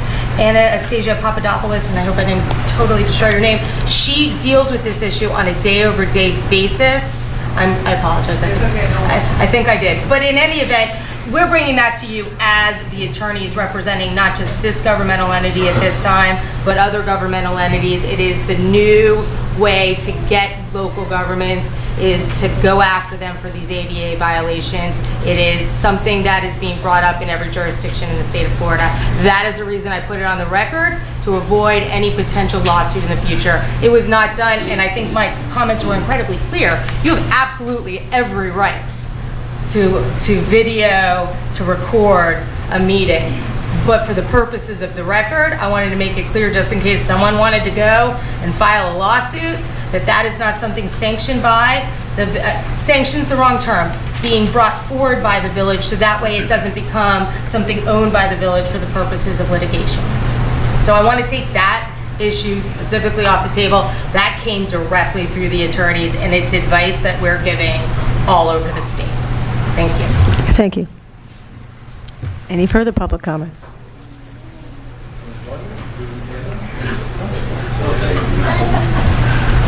May I ask a procedural question before I start, Julia? Tracy, may I ask a procedural question before the clock Yes. starts? How many times will you allow a resident to interrupt me while I'm speaking before you actually do enforce the decorum rules, or is it a selective enforcement? Okay, that's not a question, that's a It statement. is a question. That's a very clear question, because every meeting I come here and I start talking, and the same gentleman heckles me, interrupts And me, every time I and you tell allow that it. individual, and you continue to do the same. So you may start your 3 minutes. Thank you, sir. Okay. Max Donald Kennedy, 11705 Northeast 11th Place. Thanks, Public Works and the Police Department, for the improvements that you're making. I really do appreciate that. A comment about the vision workshop. Betsy did not get or want our opinion. She spoon-fed values to us and asked us to rank Okay, them. I'm That gonna- was not- I'm gonna ask again. I am not speaking to Betsy. I'm speaking about Betsy, and Betsy ran the workshop, Please use and the I'm word discussing Commissioner it, and Wise you're to be eating up my respectful. time on the Thank you. clock. Julia, do you want to chime in there? I'm speaking about That's Betsy, who Attorney ran the Mandel. workshop. Please be respectful. Is there a law Have that some- requires me to address people by their first and last names and Mr. and Ms.? I don't know that law. Is there? You're an attorney. Tell me. You're an attorney. Tell me. Let me read I'm asking. Stop the clock. read again what it said. Pause the clock. Hold on. Pause the clock, please. Thank you. Go ahead. Let me read again what it says. All comments must be addressed to the commission as a body and not individuals. Did that. Okay? Then you really, I mean, it's appropriate to use people's titles. Whether or not you want to do that is a personal decision. Okay. I choose not to do that. Thank you very much. You can start the All clock. that and being let's go. said, when you address the commission, Mhm. you want to talk about an agenda item, you want to talk about an individual as not part of the commission, but something they've done, depending on how you say it, because I've heard it a lot of ways, that's fine. But address the commission as a whole. I am addressing the commission as a whole, and what I'm going to be directing Please start the my clock. comments to things that happen. Betsy's meeting was not inclusive. It was patronizing. I demand to know also what happened to the March 5th commission meeting. Someone told Jenny the meeting was canceled. Get to the bottom of that tonight, please. You stalled long enough. Regarding Tracy's agenda item 12A, I'm talking to the commission, not to Tracy. I'm really glad Tracy brought this up. I'm hoping it will lead to a substantive conversation about lack of communication in this village and terrible code enforcement. I trust that you invited the residents in question tonight to tell their side of the story. They're doing something right to get this kind of response. I kind of like their style. Perhaps I could learn something from them. Since this important topic has been floated to the level of commission meeting, I assume our strong mayor already did everything in his considerable power to correct it. Please lay out all the proactive remedies that Christian tried and failed, including email responses and meeting with these residents. If Tracy's coming to his rescue, we need to first see how Christian tried and failed. And we need to address his inability to remedy this himself before it costs the village so much money. He's the man in charge, right? Surely there's a long paper trail that we can look at. During that conversation tonight, please address these topics. How many of the code violations these people reported were legit and not previously documented by the village? How many did you subsequently handle after these residents brought them to your attention? Did you thank these residents?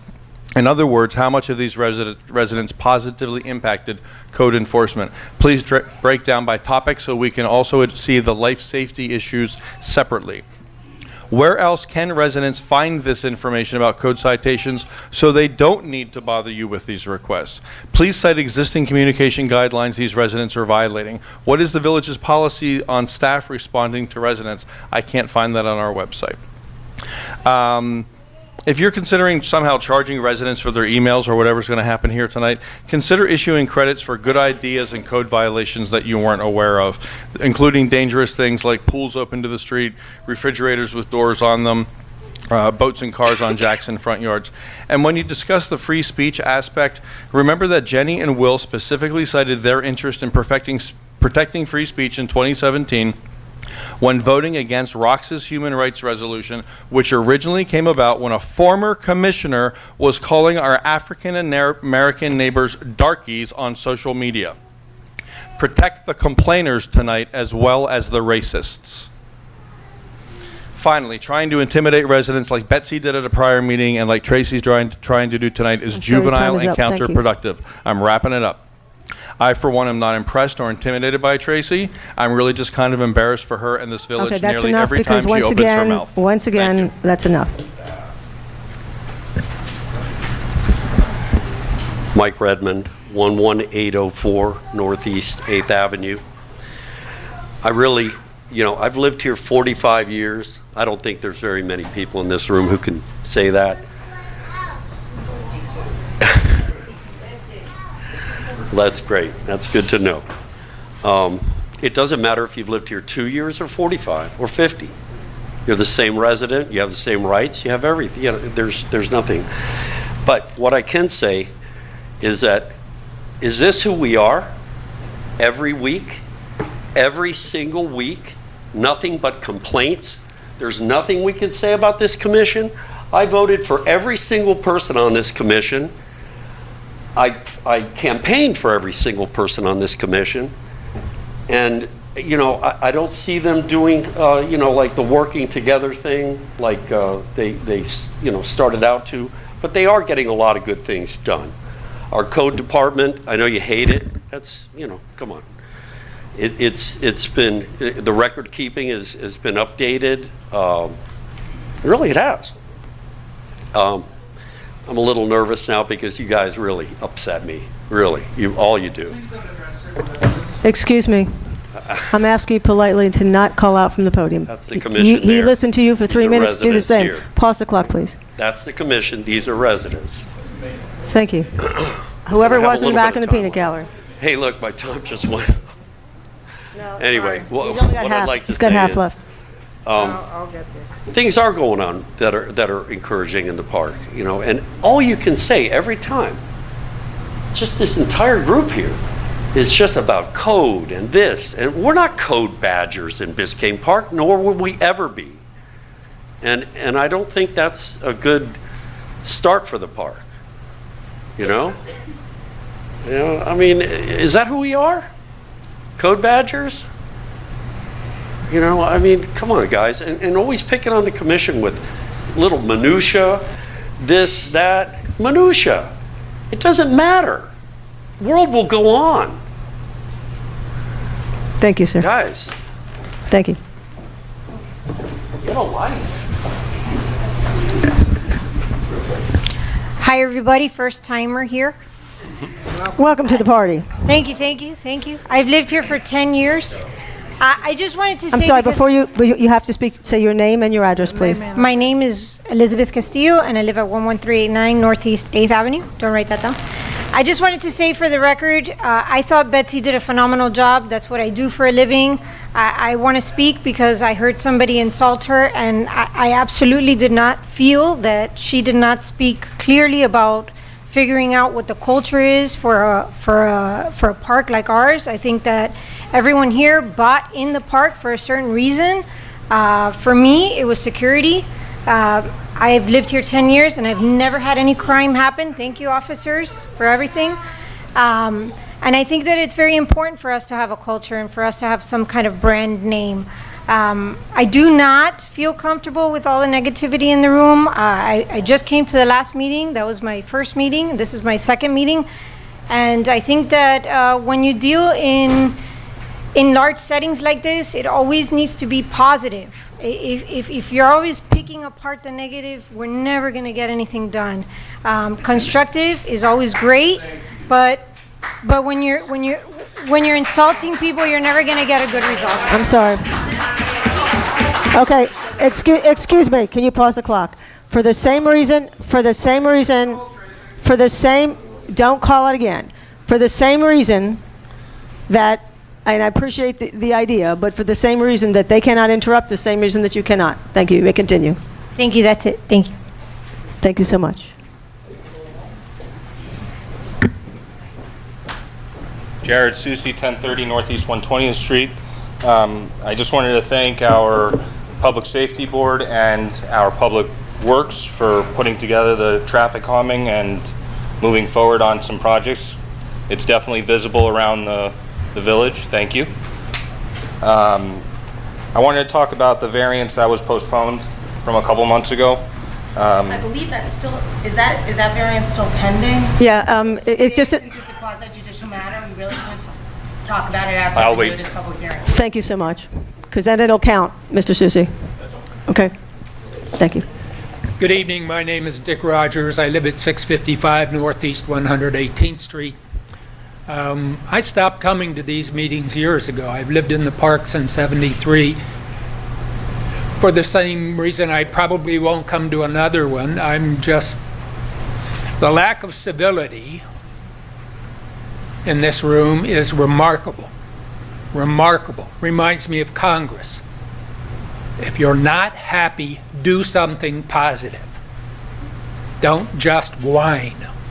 I want to tell the commissioners how much I appreciate their ability to endure and still show up for these meetings. And I would like to say to the manager, I think you're doing a great job. As I said, I've lived in this park since 1973. I've seen commissioners openly disdainful of residents asking legitimate questions at meetings. I have not seen that from this group. I think that this is civil government and we should all be civil in this process. If you can't be civil, then you don't belong in a public meeting. All of us don't want to hear it. We don't want to hear the personal attacks, the diatribes. This is about governance.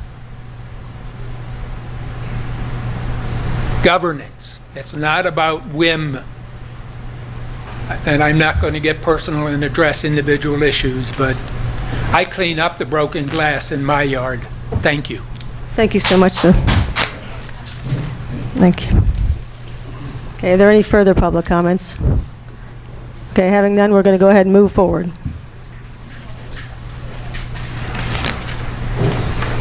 We have a consent agenda. Is there a motion to... Or information updates? Yeah. Oh, I'm sorry. I'm so sorry. I missed a whole section. As always, information updates on FEMA. We have attorneys for that. I believe Attorney Rodriguez is going to come up and give us an update.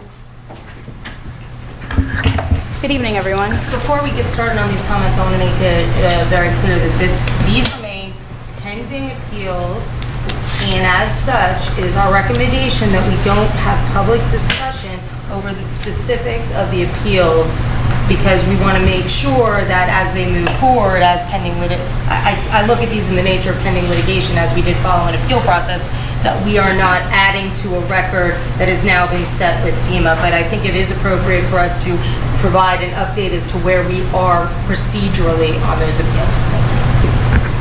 Attorney Rodriguez. Good evening, everyone. So this village suffered from Hurricane Irma in 2017, in September of 2017. I'm sorry, yep. Is this better? Yep.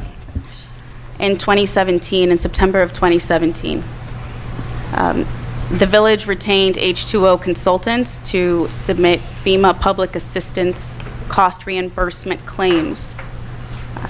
And H2O did that.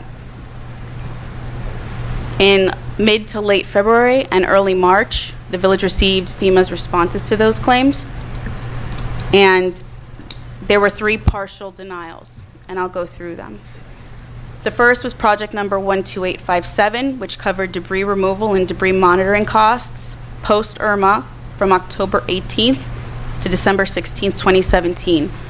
The FEMA program allowed for an 80% cost share reimbursement if the village qualified.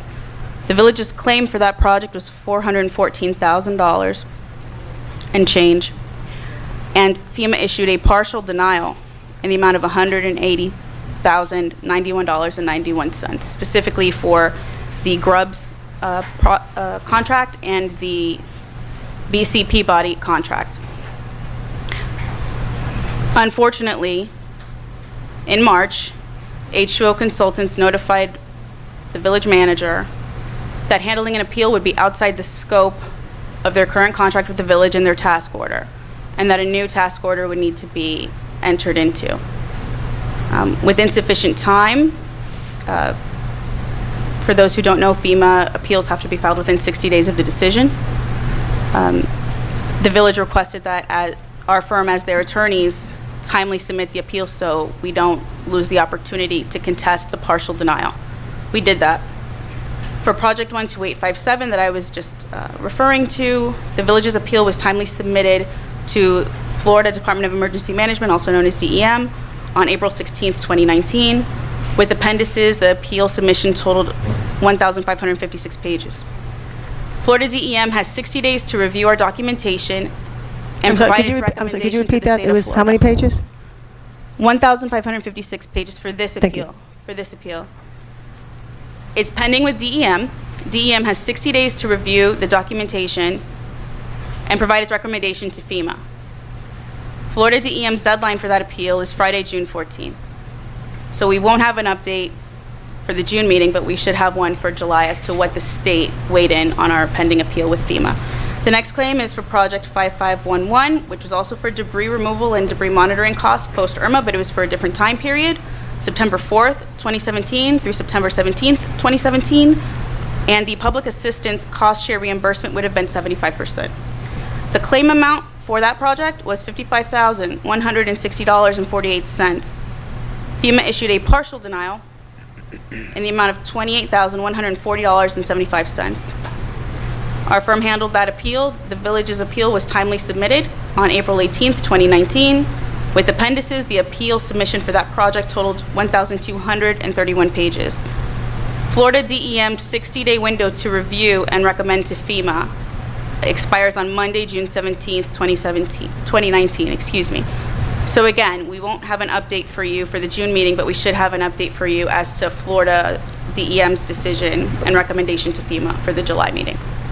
Lastly, and this is the biggest claim, project number 5517, again for debris removal and debris monitoring costs post-IRMA for the time period September 18th, 2017 through October 17th, 2017.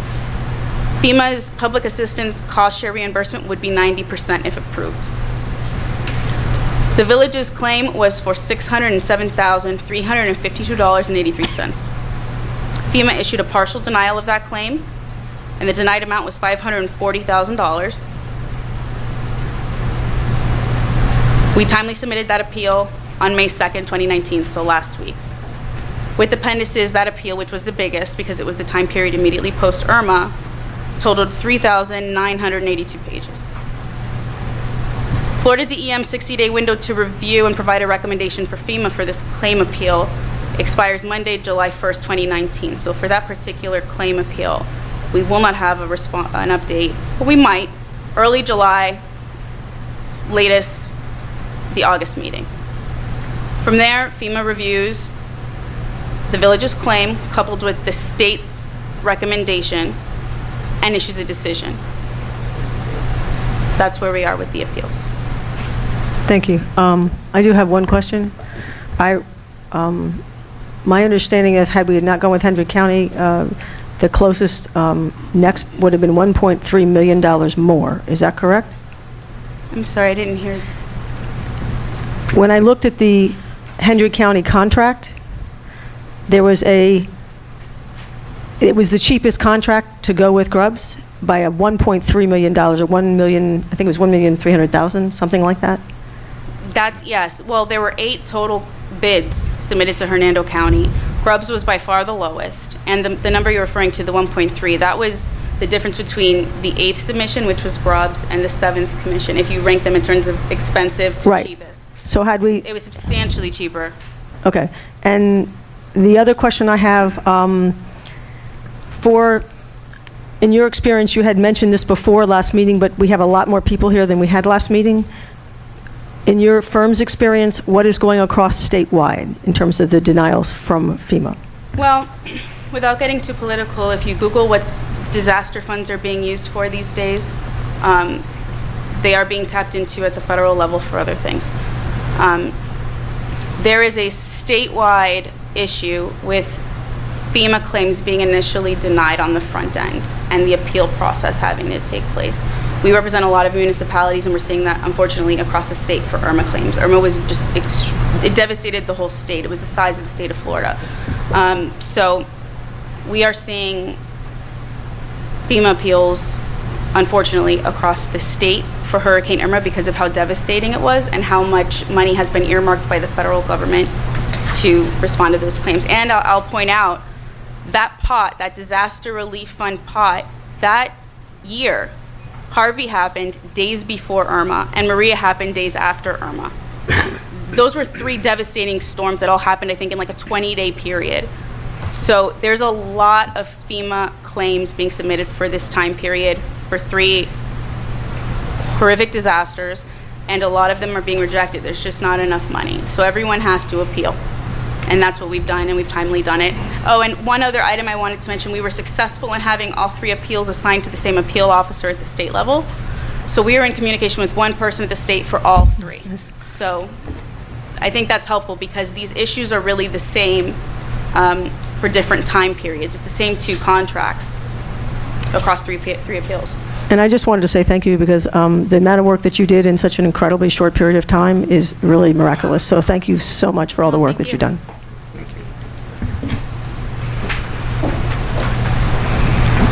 Okay, consent agenda. Is there a motion to approve the balance of the consent? I make a motion to approve. Is there a second? No.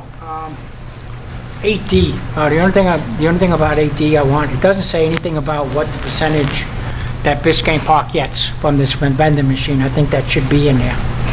We either have to pull it, Pull it. then we'll pull it for discussion. Okay, we're going to pull 8D. And if we may, go ahead and put that under 11 for resolution under 10C. Okay, and now is there a motion to approve the balance of the consent minus 8D? I make a motion to approve. I second it.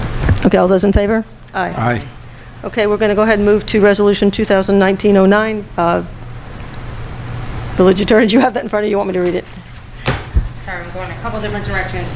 A resolution of the Village Commission of the Village of Biscayne Park, Florida, establishing the solid waste assessment fee for the Village of Biscayne Park, Florida, for the fiscal year beginning. Excuse me, Mayor. Do we need to go back and look at the general vending one that Commissioner Samaria pulled first? I put it at 10C. Do you want to move it to Okay. 10A? If you want to, Sorry, I can. Yeah, I put it at 10C just because it's easy number. Okay. Sorry. Continue. A resolution of the Village Commission of the Village of Biscayne Park, Florida, establishing the solid waste assessment fee for the Village of Biscayne Park, Florida, for the fiscal year beginning October 1st, 2019, providing for severability, providing for inclusion, providing for an effective date. Manager Manners.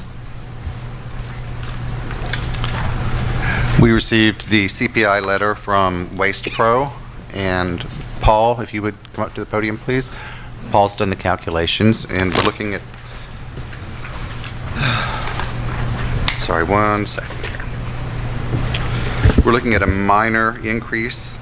With adjustments as outlined, the total sanitation budget will be $530,290. And the solid waste fee assessments for fiscal year 2019-20 will be $423.48. That's a small increase over last year. And we have Paul here if there's questions. Just the amount of the increase to the... Yes, I'd like to add for the record also, just because of last year, the clarification, the prior year or current year assessment is a gross number of $406.96, gross including the discount fees. The 2019-2020 proposed fee is a gross number of $423.48. Those are the actual assessments. And I just wanted to put that on the record. Obviously, the formula drove the price increase, nothing else. The inclusive parts of it are the small portion of administrative overhead that is charged to the solid waste fund. We were able to include cost escalators for the proposed insurance increase in this number at a reasonable 3%, which I thought was a fair adjustment, as well as the standard 3% CPI. For other fees. So last year we did not have that opportunity because several adjustments came after we did the solid waste. So this year we're more accurate. Any questions from the Commission? I have a couple. Is this resolution a contract with Waste Pro and setting the sanitation fee for our residents? Is this what does Waste Pro charge and the sanitation fee? We need to have a discussion on that. And I would like to investigate whether or not we can bring back in-house instead of keeping continuing with Waste Pro. We're not taking advantage of everything that's in the contract. An example is a solid yard pickup for garbage should also be for recycling. It's not. Where's the copy of the contract of Waste Pro? It wasn't in our backup. Note, why is the ordinance doing both contract and setting sanitation fees? Manager, you want to address any of those? There's quite a few questions there. Hand me the list, please. I'll take a look. Try and go through them.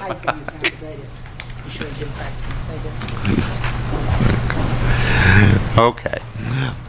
We do not have we will be looking at Waste Pro starting next month as far as a new contract goes, whether we want to continue with Waste Pro. And actually, that is something that perhaps we can get just a consensus from the commission on tonight, just to see if you'd like to go out to an RFP, or if you are content with Waste Pros and would like to consider negotiating a new contract with them.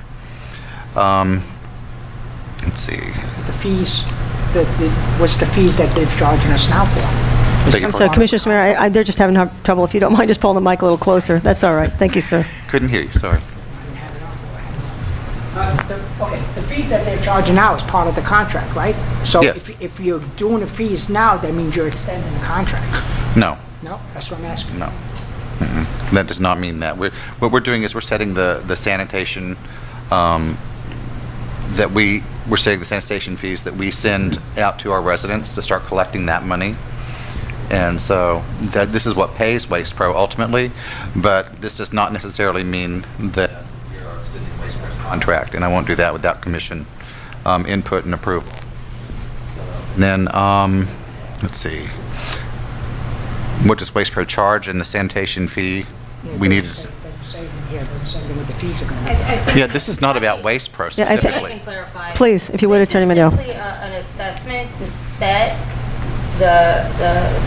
it's a resolution to set the fee assessment that is what is charged to village residents for a solid waste service. This is not related to the contracts. This is just simply the fee that goes out on your bill that everyone, when you see your bill, gets paid. I'm presuming this is a fee that has been on your books for some period of time, and it's just taking that same fee, and every year you're obligated to do a new fee resolution, a fee assessment resolution in order to continue that moving forward. And this is simply doing that which you have done over many years. And if I may, just really quickly, Mr. Winklejohn or the manager can answer, just so the residents know, what is the additional cost per resident? So approximately additional. The additional cost is $16.52 per resident. Thank you. So annually. Annually. Are we going to have money that we can put away in case we need it? Is that going to be included in that? No, this is not.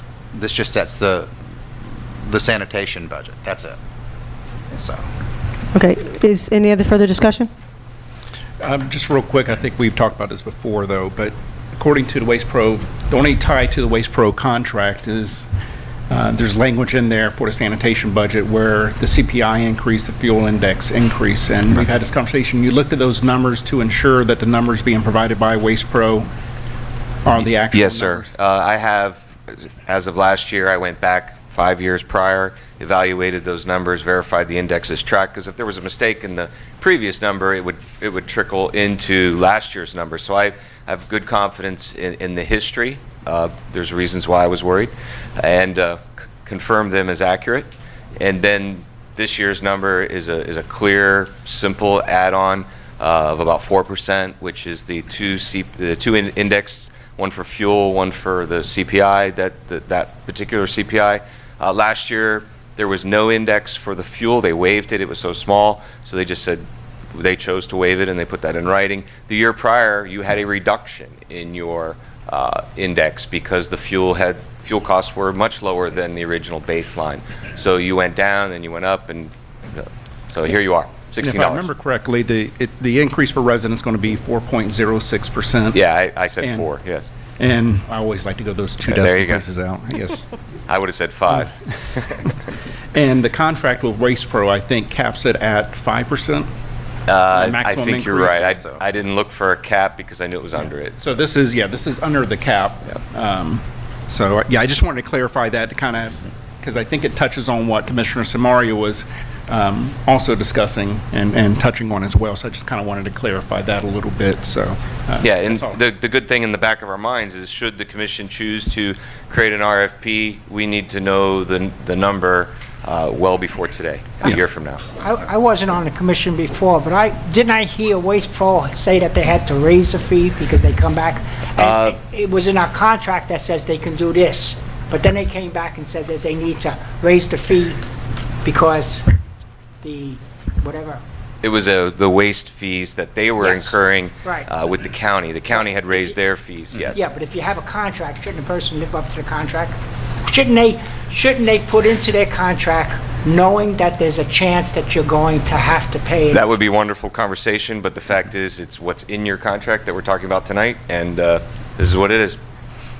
Okay. If we may, we have a huge agenda and 3 variances. If we may move forward on this resolution, is there a motion to approve Resolution 2019-09? I make a motion to approve Resolution 2019-09. Is there a second? I second. All those in favor? Aye. No. Okay, motion passes 3-1. Okay, Thank you. 10B.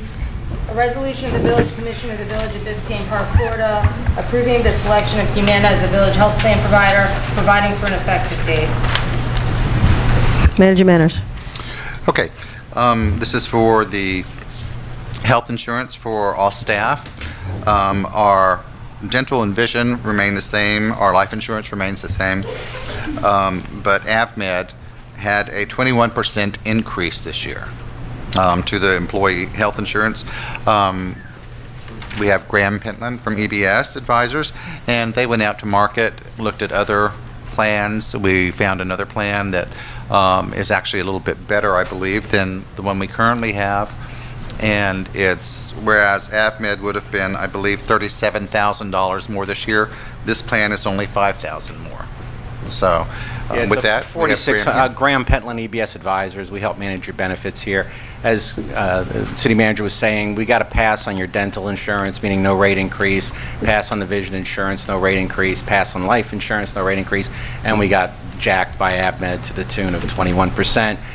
We tried to mirror the benefits and went to market and found Humana at a 3% rate increase, which is just over $4,600 for the year, with a comparable but slightly better benefits and a better network.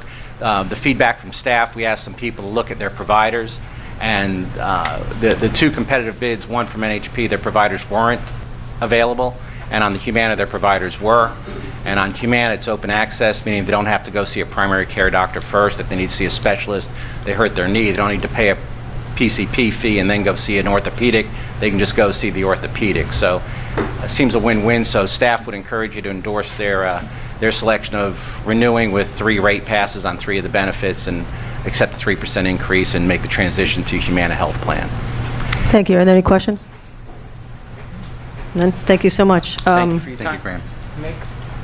Do you want to make a motion? Yeah. Okay. You might make it. Is there a motion to accept approve? this. Go ahead. I make a motion to accept 12B, employee health insurance. Okay, so making motion to approve 2019-12 employee health insurance. Is there a second on that motion? Second. All those in favor? Aye. Motion passes 4-0. Old business. We have 2 presentations by our attorneys. Excuse me. Oh, I'm sorry, 10C. Nope, 10C. 10C. Thank you. Resolution 2019-11 vending machine service agreement. Yes. I'm going to go ahead and read it while they're working on it. Resolution of the mayor of the village of Biscayne. Oh, wait, are we talking resolution 2019-11? Yeah. Yes, you have it? Sorry, I Go ahead. got a little out of order. A resolution of the mayor and village commission of the village of Biscayne Park, Florida, authorizing the village manager to execute an agreement for the provision of vending machine service agreement between the village of Biscayne Park and Double R Vending Corp., providing for an effective date. Okay, Manager Manners? That item was This pulled is- because he had a question. Commissioner Smear had a question. Do you want to just talk about it and then take his question? Sure. I mean, the question was, what's the village split on this? And I'm looking through this contract. I don't know. This is a renewal of an old contract, just a continuation of it.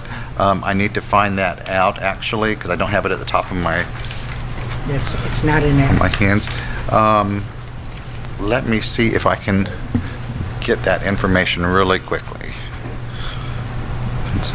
You want to move on to the next item, and then we can come back to this? The next item is attorney presentations. Okay. Let me go ahead and move into that. Sure. Absolutely. Okay. Excuse me, Madam Mayor, the next Yes. question before you go into it. I see there's two options. What happened, and I just need to refresh my memory, what happened to the third option of hiring an outside company for deciding not to go? If I recall correctly, and I'd have to have that in front of me, but I recall correctly, the decision was made by the commission to have two choices and to have them present, and that was done by the commission. So that was something, and I believe we ended up, I think it was unanimous, but I'm not positive on that. I voted against that. Okay, so it was 4-1, I believe.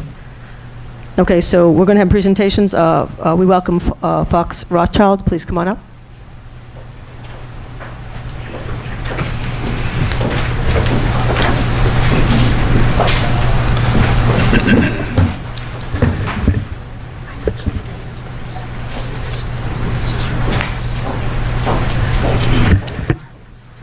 Good evening, Madam Mayor and members of the Commission.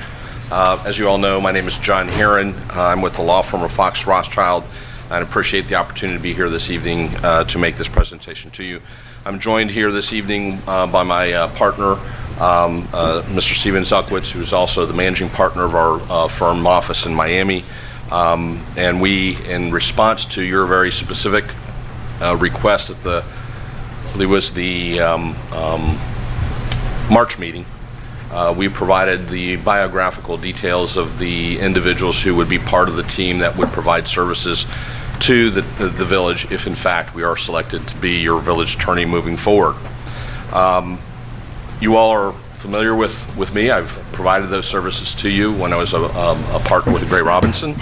Attached to our proposal is a cover letter outlining how we would provide services to you all and at what cost. I want to point out very specifically that in our proposal, if you all accept it, is because I know that this was a concern initially when you all were interviewing candidates to replace Mr. Hearn, and also, it was voiced to me over several times by the mayor and other commissioners, cost containment. Our proposal is to give you the alternative to continue to the existing arrangement as it currently exists with Gray Robinson if you engage Fox Rothschild, or alternatively, we would take the budget, divide it by the remaining months that are in your fiscal year, and go on a monthly retainer agreement. So in that situation, we know what the cost will be, and we won't exceed those as they relate to your remaining budget. And so, if the time and expense that is incurred on your behalf in any given month potentially exceeds that monthly retainer, it's at our cost, not at the village's.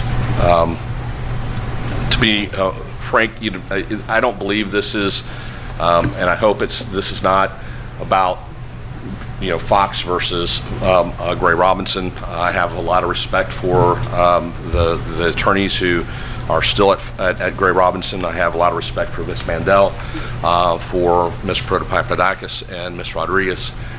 So I really like to focus on what it is that Fox can provide to you. And in that regard, if you want someone sitting in your chair and providing you legal services that is local and has, between the two of us, close to 50 years of local government experience, hire Fox. If you want someone who is familiar with the issues of Miami-Dade County and the village of Biscayne Park, based upon our experience and our presence here in the community, and I'll let Mr. Zuckwitz speak to that a little bit later, hire Fox. If you don't hire us.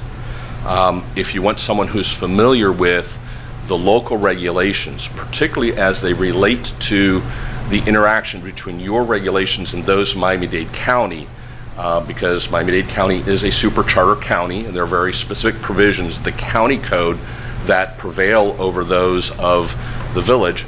Hire Fox, because we are familiar with that. We know those regulations. We know what where you're preempted and where you're not. For example, lobbying requirements, ethics requirements, platting requirements. If you want attorneys who are familiar with that, hire Fox. If you want people who are familiar with the state requirements as they relate to local government, hire Fox. We have that experience. We have that knowledge. There isn't a subject matter, a substantive subject matter that will come before this commission or this community that we haven't dealt with and addressed, either myself, Mr. Zelkowitz, or other members of this firm. I know that there is a question about where do we have presence? We are 900 plus attorneys in 25 different states, offices, including Washington, D.C., where we have a cadre of attorneys and specialists dealing with federal government, because I know that was an issue or concern that has been voiced. So we were able to provide those services to you if need be, if that is the situation. Frankly, we don't believe that there would be any drop-off in the quality or quantity of work that would be done if you decide to switch. It's, as I said before, it would be a seamless transition. I'm going to ask Mr. Zelkowitz to make some comments about the firm and our involvement in the community and our knowledge of the community, and then we're available to answer any questions that you may have. Thank you.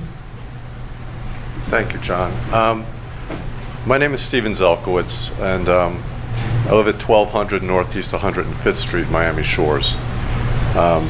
Appreciate the opportunity to address Madam Mayor and the Village Commissioners. The reason I'm here with John is to introduce myself to you. You all don't know me. You've never seen me before. You know John. So John and I have been law partners on and off for over 20 years. We first practiced at Weiss Sirota, and then recently at Gray Robinson. I served as the managing partner of Gray Robinson's Fort Lauderdale office, and then their Miami office for the 13 years I was there. And now I'm at Fox with John again. I've also been your neighbor for 20 years. I live in Miami Shores. I was the vice mayor recently and a councilman.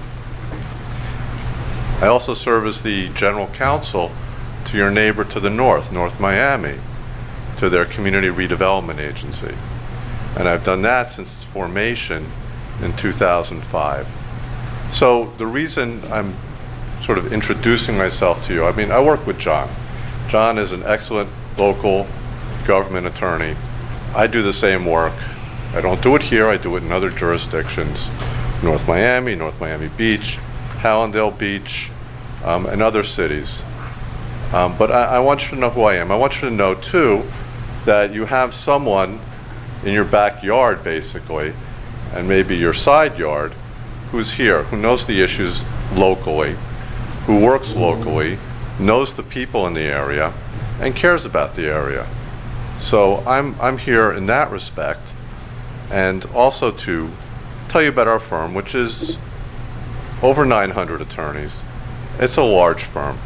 It's a great firm. I'm very happy to be there.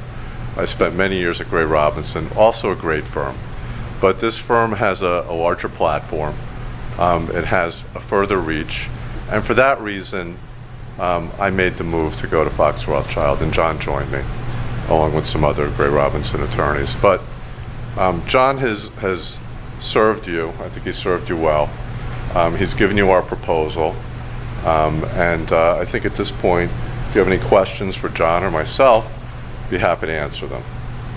Thank you very much. Thank you. Fellow commissioners have any questions? Yes, I do. I have some questions. One of the things I like to do is I like to have an attorney that we can deal with one attorney. one of the things that I don't like about in reference to Gray Robinson is having 3 different attorneys. I called up and got advice, and they gave good advice, but I got 3 different attorneys giving me 3 different advices. None seem to have it. At least one attorney we have, where that one comes to the commission all the time, we can always deal with that, and he knows us best.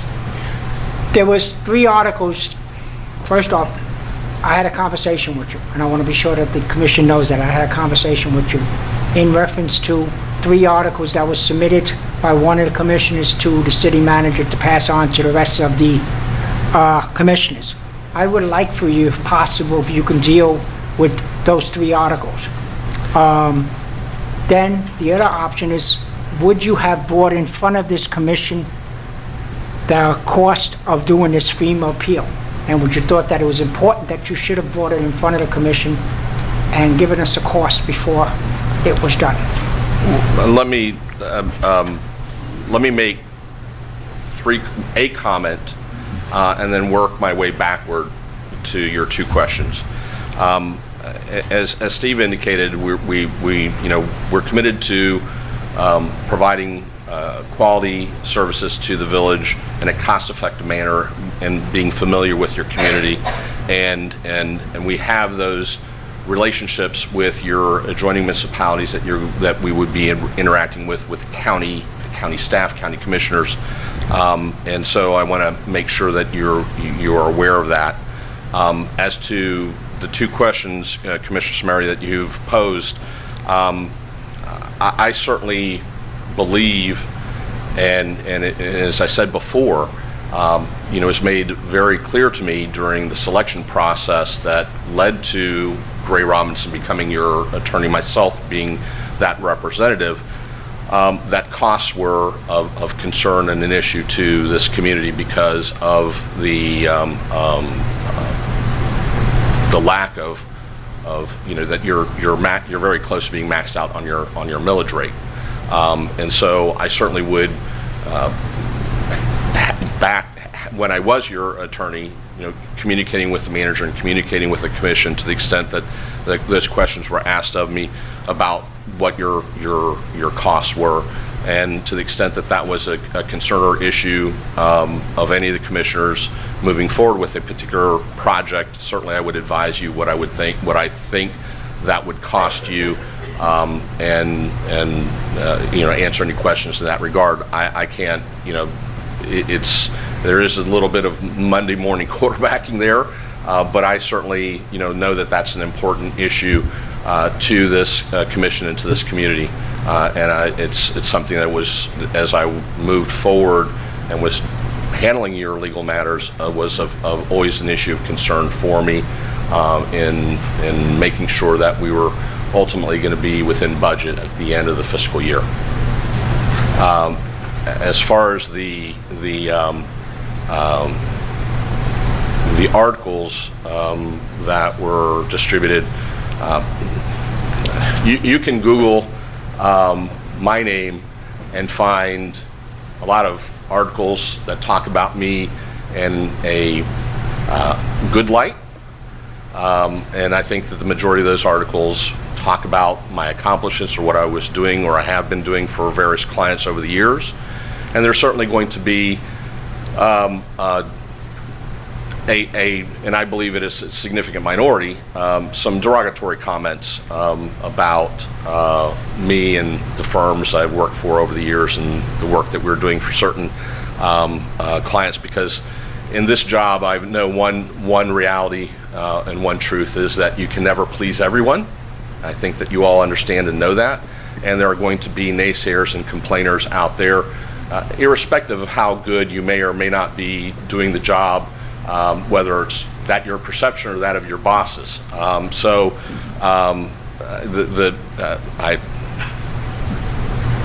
One of the articles, as I understand, related to my work when I was the city attorney for the city of Doral. And if anyone knows anything about the city of Doral during that time period, it was rather volatile, to say the least. And the council member who voiced the concerns in that newspaper article I think part of by way of explanation, part of those negative comments derived from the fact that as the city attorney, I was asked to do certain things by that councilwoman. And I advised that councilwoman both publicly and privately that I believe that the actions that I was asked to perform were inappropriate and outside of what should be done by a city attorney. And it's ironic that Ms. Protopapadakis is here because she actually got involved to some degree in one of those issues that particular councilwoman was asking me to do, which was to intervene in a litigation matter that was being handled by the city's outside legal counsel, the League of Cities, which is your insurer as well, and which Ms. Protopapadakis has experience in dealing with in the past. And it was the point where the attorneys and the law firm that was representing the town as outside special counsel had to depose that councilwoman in an adversarial setting. And that councilwoman demanded that we provide separate counsel for her at her deposition. And we did. It was actually Ms. Protopapadakis who went to that deposition on behalf of that councilwoman. And so the point being is that there were some disagreements between myself and that particular councilwoman as to how things and what our role as their city attorney were, and what were the limits of what we could and couldn't do, particularly as it related to outside counsel and the limitations of the contractual agreement between the city and the League of Cities as it related to insurance coverage. Basically, if you don't know this already, is for a municipality, when you sign up to be a member of the League of Cities Municipal Insurance Trust Fund, you essentially assign away all your rights to really say something differently. I've been in jurisdictions where the League of Cities has elected to settle a lawsuit, and notwithstanding the council of that municipality saying we don't want to settle on those terms and conditions. And nonetheless, the League of Cities moves forward, and the League of Cities does what it believes is the most appropriate solution for the League of Cities sometimes as it relates to some of those litigation matters. So that is a long explanation or answer to that first ad. The second one, I believe, relates to my tenure while I was the city attorney for the city of Marathon. And I'll tell you straight up, I am proud of the accomplishments and my tenure as the city attorney for the city of Marathon. I was our city attorney for 16 years, and that's darn long for a city attorney in any municipality here in the state of Florida. And the things that we accomplished while I was working for that municipality, I think, are phenomenal. And one individual was unhappy with an ordinance that the city council adopted, not the city attorney. I don't adopt ordinances. And he was unhappy with the result of how that impacted his business. And so he began a campaign of writing letters to the editor, and the editors jumped on that, and some other people in the community to complain about my work is related to that particular issue. And it had to deal with distance separation between establishments that sold alcohol, which is not uncommon.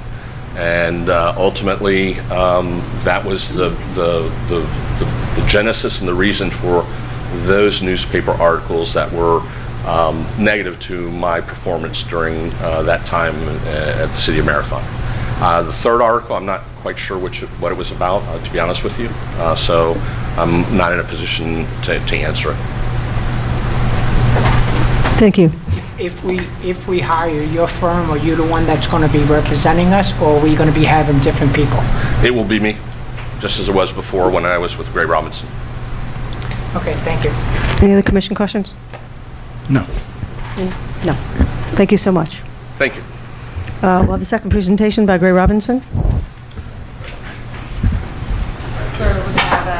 Thank you very much, sir. Thank you for coming. Podium, and then I will wrap up. Good afternoon, everyone. Again, my name is Rebecca Rodriguez. I'm a senior associate attorney in Gray Robinson's Miami and Fort Lauderdale offices. I'm joined by I'm sorry to ask you, could you mind? and I'm joined by Anastasia Protopapadakis, a shareholder in our Miami office. Hello, how are you? So first I'll tell you about our firm, then I'll tell you about myself, and then I'll allow Anastasia to give you her background and Julia to give you hers. So our firm has 15 offices, 14 of which are in Florida. The 15th is in Washington, D.C. We are a Florida-focused firm. We're in many ways a government-focused firm. We represent a lot of not just municipalities but government entities. I myself serve as special counsel to the Emerald Coast Utilities Authority. Anastasia, and she can tell you more about this, serves as outside counsel to the Broward County Public School System. And she is former outside counsel for the League of Cities, which was being discussed earlier today. Apologies. Our firm has many city attorneys throughout the state. We have a very deep bench on Florida-specific municipal issues. Our current managing partner is the longstanding city attorney for the city of Orlando. Our incoming managing partner is the former Speaker of the Florida House. We also, in our Gainesville office, we have Stephanie Marchant, who's the former city attorney for City of Gainesville. Julia's former city attorney, City of Tampa. We are Florida lawyers with Florida issues. And you will see that, and I think the commission has already seen that, in how we have handled village legal issues over the past 3 months. What you would get if you stayed with Gray Robinson is a team, and I think that's what Commissioner Samario was saying. If you have an issue, if the commission has an issue, if the manager has an issue, if the clerk has an issue, they will be emailing me, and depending on the issue, I would have an attorney, or myself, depending on what it is, reach out to that individual in the village to solve the problem. It came up with the ADA issues. If you Google municipalities in Florida getting sued for website compliance with ADA, with vision issues, well, one, you're going to find a lot of articles, and two, you're going to find a lot of articles about litigation Anastasia's handling. This is the new hot thing, and they're getting sued. So when that issue came up, it was quarterback to Anastasia. Land use, we quarterback to Julia. And if it's an issue that requires assistance at the state level, we have very powerful attorneys and lobbyists in Tallahassee.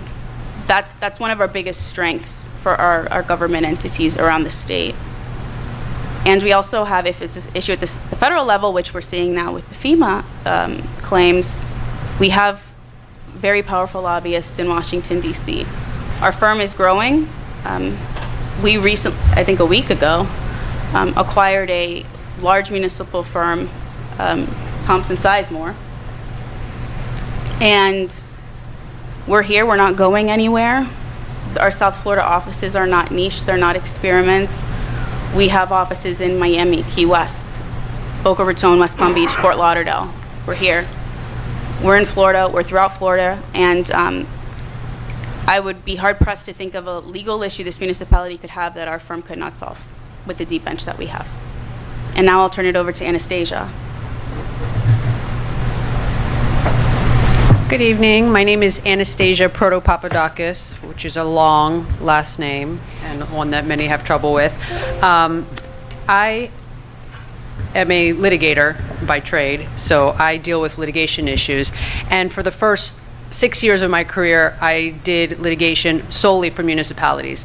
I worked for a firm that was captive counsel, which means they worked only for the Florida League of Cities, and I represented cities and municipalities, including sheriff's offices, school boards, and counties, from the Keys all the way to West Palm Beach, well, a little bit further than West Palm, it was the Stuart Jupiter area, and then as far west as Fort Myers. I have dealt with pretty much every legal issue that you can deal with on a state and federal level that municipalities face in the litigation context. When I came to Gray Robinson, I expanded my practice to the private sector, but continued to represent local municipalities. So I assisted John when he was part of our firm, and Mr. Zelkowitz when he was part of our firm, with the cities that they represent. And I also represent the Broward County School Board as part of their outside counsel. So I have maintained a practice in municipal litigation and representing municipalities, and am very comfortable in that environment. And to piggyback off of what Rebecca said, we have many lawyers in our 15 offices that do this kind of work for municipalities. We do it in the administrative context, we do it in the litigation context, we do it in the lobbying context, and we have a lot of contacts in the state of Florida, and that's very important because when you need issues resolved in Florida, whether it's in our court systems, where Gray Robinson, I think, is one of the largest firms that have the most amount of their lawyers on the bench. That's in the state benches as well as in the appellate courts. We have contacts there. When you need help with Tallahassee, there's no better firm in the state of Florida than Gray Robinson. Julie, I don't know if you want to make a presentation? Sure. Thank you very much for having me here, and it's been a pleasure to sit with you a few months ago when I did it, and today. And I understand you have a lot of very pressing issues, and there's a lot going on in your jurisdiction. I've pretty much spent the last 25 years of my career representing local governments, mostly in-house, mostly either as an assistant county attorney for Hillsborough County. Yes, that's up in the west part of Florida. And also with the Tampa City Attorney's Office, 10 years as an assistant city attorney or senior. And the last 3 years I was there, I was the city attorney. And one of the benefits of being in-house in larger jurisdictions is you don't just have one attorney who represents the jurisdiction. You have a variety of attorneys. In fact, Hillsborough County, much like what you have at Miami-Dade County and some of your larger jurisdictions, you have the one city attorney, but then you have a tremendous number of other attorneys, whether it's 3, 5, or when I was at the city attorney's office, I had 25 lawyers that worked for me. Or I was at the county attorney's office, I worked with another 30 attorneys who all had specializations. It's incredibly hard to find that for small local jurisdictions because there's just not a lot of law firms that can provide that level of depth. And one of the reasons I chose to go to Gray Robinson when I decided to leave the city attorney's office was because I wanted to continue my representation of local governments, but in a way that allowed that depth to continue to occur. So it is fair to say, yes, I am from Tampa, and maybe you called me a carpetbagger or not coming down here. I was actually born in Mount Sinai Hospital. I don't know if that matters, but at the end of the day, it doesn't really matter except to the extent that you know that every single issue you have for your jurisdiction, there is a person who can handle it. It will get done. It will get done quickly. From our proposal, you see that Rebecca will serve as the lead attorney because it is fair to say that you need one attorney to sort of be the quarterback to pitch hit. She's down here. She knows your jurisdiction. She didn't know before. She's known it over the last 3 months. And in all candor, I know that there's been discussion about the FEMA appeals. Getting that together in that short a period of time was a really, really, really tremendous feat, and you can discuss all the other stuff about it, but making sure that got done was really tremendous. I represent other jurisdictions that are struggling mightily with that exact same issue, so I think that that's important. But that is what our law firm provides. It really is having a larger city attorney office in a law firm where most jurisdictions don't have the benefit of that. So that is what we offer. And I did want to make a comment based upon what John said, because I've been in this business about as long as John has. You Google my name, you're going to find a lot of articles too. And whether or not that's good, bad, or indifferent, there's a story behind them all, but that's not really the point. The point is we're all here to do the best job for you that we can and be your lawyers. We are your lawyers. We are not policy advisors, we are lawyers. And it is important when you make a selection that you hire someone that can give you the best legal advice, that can keep you out of trouble, and that can sometimes say no.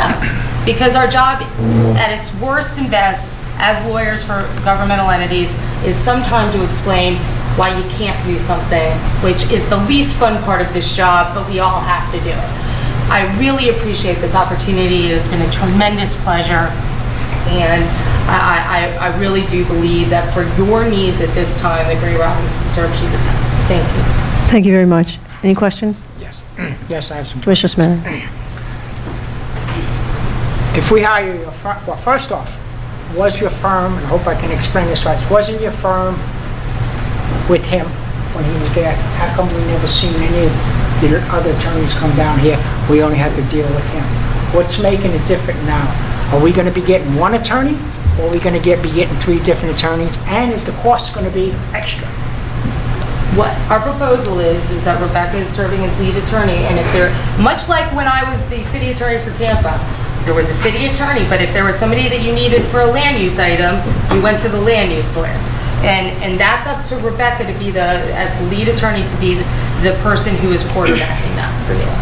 And the cost will be as it's provided for in your agreement, which is... I can speak to that.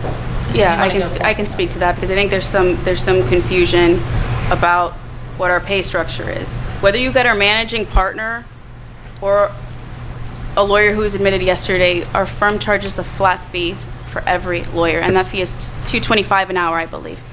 So I just want to clear that up. If the village has a nuanced issue that's going to require someone very senior who specializes in a very unique issue, you're still paying $225 an hour.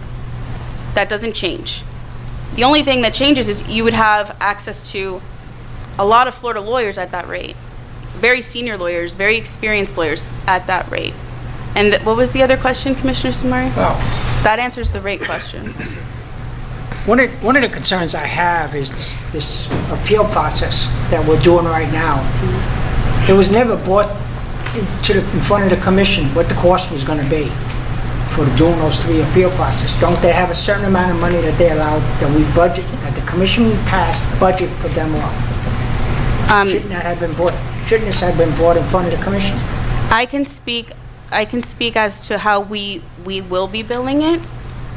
We are billing it consistent with the retainer agreement the village currently has. We drafted those appeals as the sitting attorneys for the village of Biscayne Park. So it's subject to the retainer that exists, charged hourly at $225 an hour, irrespective of who worked on it, as long as they were an attorney.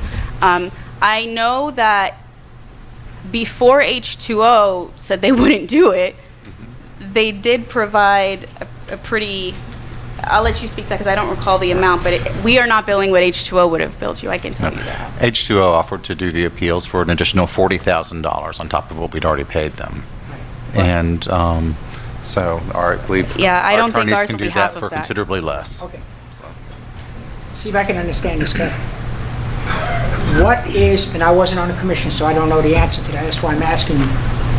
What is their contract says on how much money? Isn't it something about $73,000 they allowed to, whatever the amount? You tell me what it is. What is the amount that the law firm is not supposed to go over? I believe we budgeted $75,000 for that. $75,000. For legal. You don't think it's going to go over with these 3 appeals? I think it possibly could. I think that realistically, though, if we go a few $1,000 over with these appeals and we get the $1 million back that we currently have, I think it's money well spent. But I also think, if I'm correct, anything over $10,000 is supposed to be brought back in front of this commission. Is that correct? Any money that's spent over $10,000 is supposed to be brought back. Meaning, if it goes over $10,000, you're supposed to come in front of the, and I'm again asking because I wasn't on the commission before. You're supposed to come back in front of the commission to get permission to spend over $10,000. May I ask a point on that, Commissioner Smear, if I may? I believe we're at professional services, correct? And manager, you can do this, professional services. I also want to state that I wasn't going to do this tonight, I really was not, but I think it's important to note that the honesty level here is pretty high. Approximately a couple weeks ago, there was an oversight on the bill that was sent by Attorney Herron, and we were credited $4,100. Apparently there was an error in the bill. It was brought forth during a conversation just to let us know it was coming. Is that correct? And so we already got credited back $4,100, which I'm sure will help offset some of those costs. But the other thing I want to mention is that it is not uncommon for attorneys to do appeals. Matter of fact, that's, I think in many cases, how it's done. But when H2O decided to just walk away, even though it was in their contract at $50,000 or $40,000, whatever the price was, at the fact that they stepped in and made sure it got done, I'm extremely appreciative. And with the $1 million we're looking at trying to get back, whether it's $10,000, whether it's $9,000, whether it's $4,000, whatever it ends up being, I don't think we had like an option. No, that's not the question I'm asking. The question is, you're supposed to, when you're spending $10,000, it's supposed to be brought back in front of this commission. One is, do you have any ideas on how much this appeal process so far has cost us? Well, the bills haven't been ran yet, but ballpark, and again, I haven't seen the bills. I would say it was probably around $5,000 per appeal from from start to finish. So ballpark, and again, ballpark. The bills have not been ran yet. I understand that. Around $17,000. But I will point out that nobody would have done this for free, and H2O was. I don't want to speak ill of H2O. No. They quoted 40,000 and then they pivoted and said we're not going to do it at all. And the timing of that is important. I want everyone to understand that when H2O said we're not going to do it, the clock had been running, and FEMA doesn't really give extensions. So. And they promised, by the way, on the phone, they had promised they were working on it and they'd have it. And they waited to the last minute before they decided to pull that clock. I just want to. I think you're thinking that I'm criticizing the appeal process. What I'm criticizing is that it was not brought in front of this commission. The commission says, the rule says that for the city manager, anything over $10,000 has to be brought in front of the commission. This was never done. I think we're operating under our existing agreement. Correct. If we get past that $75,000, then I think at that point in time, we would be in a position of having to come back to the commission, but I don't know that we've exceeded that amount, so we're really operating under what is existing. Now, I have other contracts where we do have separate amounts for appeals and those things. That's not the way your current agreement operates, and it is capped at a certain amount, but I don't know that we've gotten to that amount, so I'm not really sure I understand the budget that you set was for was basically to calculate how many meetings we have per year, approximately, and then anything else that comes up. You don't think we're going to go over that budget? If I may, I just want to go back to what I was saying. Please. Because it's important. H2O told the village, we're not doing this appeal on March 21st. The first appeal deadline was like April 16th or 17th. You had less than 30 days. That wasn't enough time to get an RFP out to go out in the market to find another consultant. That was honestly barely enough time to get the appeal done, considering how voluminous the records were post-Irma. So it was honestly either the existing attorneys that had a contract that protected the village because we were already a service provider of legal services cranked out the appeal, or the appeal would have been waived. All three of them, and it was like $1 million. You're still not getting what I'm saying. Okay. No, I'm getting what you're saying. Let me explain this to you, okay? Don't be disrespectful. And so, I'm not Commissioner Samaria, I'm asking Commissioner Samaria, please. Commissioner Samaria, please. The money is supposed, anytime you spend $10,000, no. Listen, please don't interrupt me now, okay? I'm not saying you're not doing a good job, and I'm not saying you wasn't. I just feel that I needed to know what this money was being spent on. Nobody told me what was going to be spent on this appeal. First off, I never even knew that your company was hired until this was approached. This should have been brought in front of this commission. Sorry, it should have been brought in front of this commission. Commissioner, let me be clear. We have a contract with Gray Robinson. This is part of that contract. They're doing legal work for us under that $75,000. This isn't, if we see that we're going to go over the $75,000, then of course it'll be brought in front of the commission. However, in the meantime, this is all part and parcel of this. I don't bring everything before the commission that I speak to the attorneys about. And in this particular instance, we were pressed for time. There was a great deal of money on the other side of this, and that's exactly how it is. So what you're asking is, certainly if we had gone out to an outside company to do this appeal, it would have come before the commission. But we used one that we already had a professional services agreement with, period. Thank you. Okay. It is now, I'm just going to make it clear, it's 9:35. I just want to make sure we're clear so we can move forward. We do have 3 variances this evening that we've advertised for. So I apologize, but I want to make sure I gave ample time to everybody. Is there any more, well, let me first ask, if any other commissioners have any questions for the attorneys? I just want to thank you for all the work on the appeal that you did in incredible time frame, so thank you. Okay. With that in mind, is there any further discussion from the commission on the attorneys before we decide? Not for me. Okay. Does anyone want to make a motion to either retain Gray Robinson or Fox Rothschild? I make a motion to accept Fox Rothschild as our attorney. Okay, is there a second? Motion dies. Is there a motion to approve Gray Robinson? Motion to approve. Is there a second? I'll second that. All those in favor? Aye. No. Motion passes 3-1. Thank you so much for coming, and thank you for presenting. And congratulations to Gray Robinson for the retention. Okay, we are moving on to variance of 11390. Do you want to skip back to that resolution real quickly? I have the number now. Oh, yes, please. So, there's a 25% portion of that comes to the village. 75% of the proceeds from the vending machines goes to the vending company. Okay. If that's the case, is there any other questions regarding that? And if so, I'm asking respectfully, we have 3 variances to get through. So I would appreciate very much if we can hurry this along a little bit, please. Is there any other questions about that? No. Commissioner Mary. Is that the same amount that we had the last time? 30%? Yeah. Okay. Is there a motion to approve resolution 2019-11 vending machine services? I make a motion to approve 2009.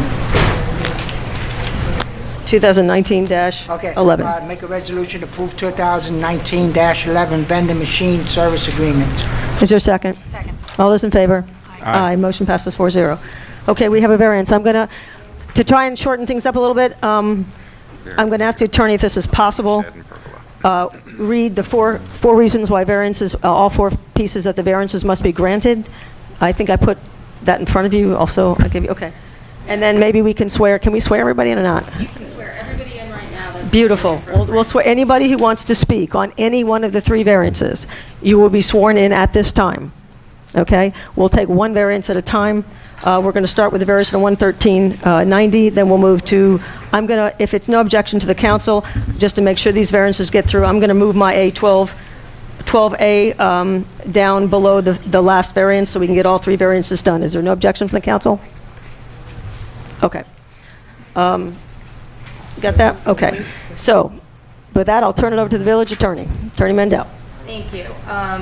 This is the same for all 3 variances in terms of the standard of review. All 3 variants do come to the commission with a recommendation for your planning and zoning board. You are looking at these variances through a quasi-judicial proceeding under which you are to accept the evidence and testimony which is provided to you, as well as the information that has been previously provided through the staff reports, and make your decision based upon that evidence. If there has been any ex parte communications outside the forum within the commissioners, you need to put those ex parte communications on the record so that everybody is aware of those communications. The standard for your variance, and I'm going to read what is your required findings, is that there's a special circumstance or condition affecting the property that are such that the strict application of the provisions of the chapter or zoning code would deprive the applicant of the reasonable use of the land. That the variant, number 2, that the variance is necessary for the preservation and enjoyment of substantial property rights of the petitioner. 3, that the granting of the variance will not be detrimental to the public welfare or injurious to other property in the territory in which the property is situated. 4, that the variance proposed is a minimum variance which makes possible the reasonable use of the property. Thank you. I'll just say one other thing. You do have the right to impose conditions on the variances as you hear them. However, those conditions must be rationally related to the variance requested and can't just be some other issue not related to this. Thank you. Thank you. If we may have everybody who is going to speak on any one of the 3 variances, please rise to be sworn in. Attorney Mandel. I swear or affirm that I will provide evidence and testimony that is the truth, the whole truth, and nothing but the truth. Thank you. Okay. If we start with the petitioner or with the P&Z? Can we start with P&Z? Yeah, it's from the... With the variance? I was thinking... Hold on, please, one at a time. Just one at a time, please. Not so much. With this particular variance, this is 11390 Northeast 8th Avenue. 11B. We have Andrew Olis, who's our Vice Chair of Planning and Zoning here tonight. That'll clear up some of this. The recommendation from Planning and Zoning was denied approval at the board meeting of 1/7/2019. This came up at a commission meeting, I believe it was either last month or month prior. One thing that I would like to address is that we had some bad information during that meeting. We thought that there was an easement running through the backyard that would preclude them putting the shed in the back corner of the yard. I spoke with David Hernandez. We reviewed the plans again, and that's not actually an easement. And so from that perspective, that's eliminated. And then we have, the per P&Z, their reason for their decision was that all four variance requirements were not met. And with that, I'll let you, if you guys have questions for myself or... And if I can just say for the record, this was the item that was previously continued due to a misnotice. So because that hearing did go forward on a misnotice, we should hold the hearing as if that... As if it didn't happen? Yes. Okay. Thank you, Vice Chair. Andrew Willis, Vice Chairman of Planning and Zoning Board for 18 years. It was not just the only reason we unanimously denied the variance was for the four conditions. Bottom line is that pergola was built without a permit. It was built in the setback, and although it is a pergola, which is like an open structure, it's still a structure that's in the ground and it's in the setbacks. Setbacks are sacred. In our code, we don't allow anything to be built in the setback. And that supersedes the county code, which may allow maybe something to be set in the setback. In our code, structures aren't allowed to be built in the setback. Also, there's a shed that there was a permit applied for, and we agreed on the location for, but it's not in that location. It was put in another location, and so the permit was denied because it's not in the location that was agreed for the permit. And again, it was unanimously denied by the Planning and Zoning Board. Thank you. Are there any questions for Mr. Olis? Mr. Olis, may I ask you a question regarding that? I know we have ancillary structures that are not permitted because of the setback, correct? In our code, but we are silent on pergolas, is that correct? Are we silent on pergolas? And historically, since you've been there for 18 years, have you had other pergolas come before you? It's pergola, anything. It's set into the ground with cement and everything in the ground. It's a structure. And this one happens to be very tall. I mean, it's not even at the fence line. It's way above the fence line. Okay. And historically, have we had pergolas before where we've denied a setback? I may look young, but I'm old. I don't remember. Understand. Okay, thank you so much. Okay, if we can have the petitioner up first, if we may. Petitioners up, please.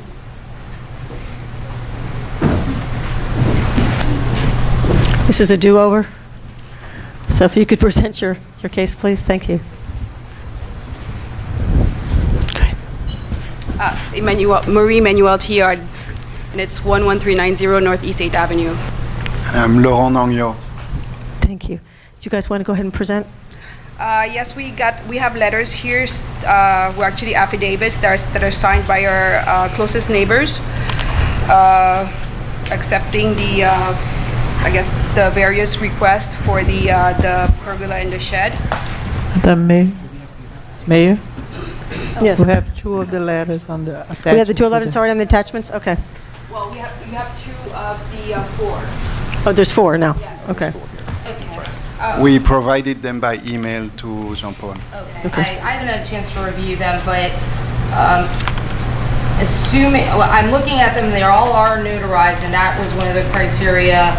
And I'm going to assume, unless someone tells me I'm wrong, that these do constitute the correct neighbors that would have needed to provide affidavits under Miami-Dade Code, having adjoining property. And I have one letter from, for the purpose of the record, Christine Martinez, who's located at 11390 Northeast 8th Avenue. Sorry, that is my address.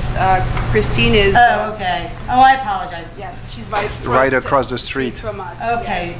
Okay, I see her address, okay. So all the neighbors are surrounding us, kind of. It's the only ones that can basically see that. They cannot even see it. Nobody can really see the pergola, but it's the ones that are the closest ones. So we can get any better than that. Yes, they're surrounding neighbors. If these are the surrounding neighbors, I'm going to accept that testimony that was granted, that was just put on the record, that these are the surrounding neighbors. These are in fact the surrounding neighbors. We are going to actually have to go back and double check because we don't have their addresses on here. But you have presented evidence that these are your surrounding neighbors. You did get notarized letters from them, which do constitute compliance with Miami-Dade County Code as it relates to pergola. Therefore, it is, in my opinion, something that you can allow to be retain that location without a variance. I want to make the caveat, though, that if we go back and we double check and we find out that these are not the neighbors, then we'll consider that to be a closed case. Of course, no problem. Meaning that it will be deemed withdrawn, and they will have to either reapply for another variance or we'll have to remove the structure. Thank you. Ma'am, that's incorrect. Okay, if you guys know, because the chair... That was the information and advice that I gave 2 meetings ago on this Our issue code, previously. Biscayne Park Code supersedes the Dade County Code. Our code clearly states there's nothing to be, no structures to be built in the setback. Our code supersedes the Dade County Code. Okay, could That's not the conversation or the information that I was provided when this originally came out. Mr. Ollis, may I ask you a question? Because this is one of the things, when I looked up the code, and there was nobody here from P&Z, so you have to understand that we went from that. When we looked at the code, it was on an ancillary structure, and our ancillary structure was defined by other codes, whereas the pergolas were not. So the issue of no walls and so forth. And at that time, just so you know, because you weren't here, but at that time, during our last variance, and then it was stopped, the issue was which code supersedes, the Miami-Dade or the R code, which did not have anything in it and it was silent on pergolas. Or a non-inclusive code. If it's not mentioned, then it's not allowed. Boom. That's it. That's why I'm, okay. I will say this. I, in looking at that issue 2 meetings ago, understanding that staff, as I understood it, was taking the position that our code was silent, not that it was a prohibited item, that our code was completely and utterly silent and there was no similarly situated code provision that could be utilized. And I looked at it and it defaults to the Miami-Dade County Code, and now I'm hearing different information, and I was under the understanding that that has been the way this has been interpreted. I don't take the position where the legal department or your lawyers interpret code. We just provide legal advice based upon the interpretation we are given. So we sit at somewhat of a crossroads. Now that previous variance application did need to be heard through a misnotice tonight. We can do this one of 2 ways, and I'm going to leave this up to the applicant because it's up to you. You can go ahead and present evidence as it relates to both variances, and then I will go back and reanalyze this issue, and if in fact, even if your variance gets denied on that issue, if the code allows it and those meet the code, you get to keep it. So we could do it that way, or alternatively, you can say you don't want to deal with that issue. You want to accept the previous information that I was given and that you understand to be the case, and we only hear the variance as it relates to the other structure. I'll let you make that decision as it's your application. So so we have to make a decision as to whether we want to have the variance on the shed or just do it for everything, and we'll deal with the fact you have these affidavits that seemingly meet Miami-Dade Code as I understood it. Right. And I was told what the interpretation was at 2 meetings ago. Right. And I was giving legal advice based upon the interpretation I was given. Okay. So you can make the presentation for it all, or make the presentation only for one, and we can deal with that situation separately.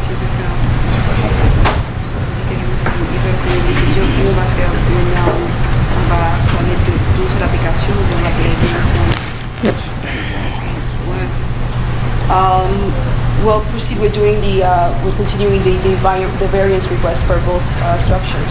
Very good. We'll proceed forward with that. For the purposes of the record, I'm going to go back, review that issue again, look at those affidavits, and if in fact it does meet the criteria for Miami-Dade Code and there is no superseding ordinance, then that, regardless of the action here, if you're allowed to legally have it, you get to keep it. Yeah, we were told since the very beginning that we had a chance to have it. So that's why we hired an architect. We paid for the variance. I understand. We did everything, like with the neighbors. We did everything we could. We provided a survey. We did everything because we were told since day one that we had a chance. That's why I want to make it clear for the record that notwithstanding anything else that happens today, you can have that under the Miami-Dade County Code, and those affidavits meet the Miami-Dade County Code.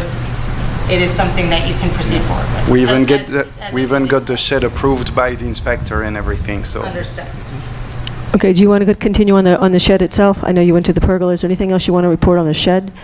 No, I mean, we have, you guys have everything that we provided. I mean, we don't have any additional. So, is there questions from the commissioners? On the shed? Commissioner Tudor. Okay, go ahead. Oh, no, go ahead. No, after you. Oh, thank you. Commissioner Tudor, then Commissioner Wise. Yeah, this is one of those, I think one of these items we're going to have to clear up is about the code, inclusive, not inclusive, because under that logic, there's another item on a variance on later tonight about solar panels that's not in our code, so that means they would not be allowed.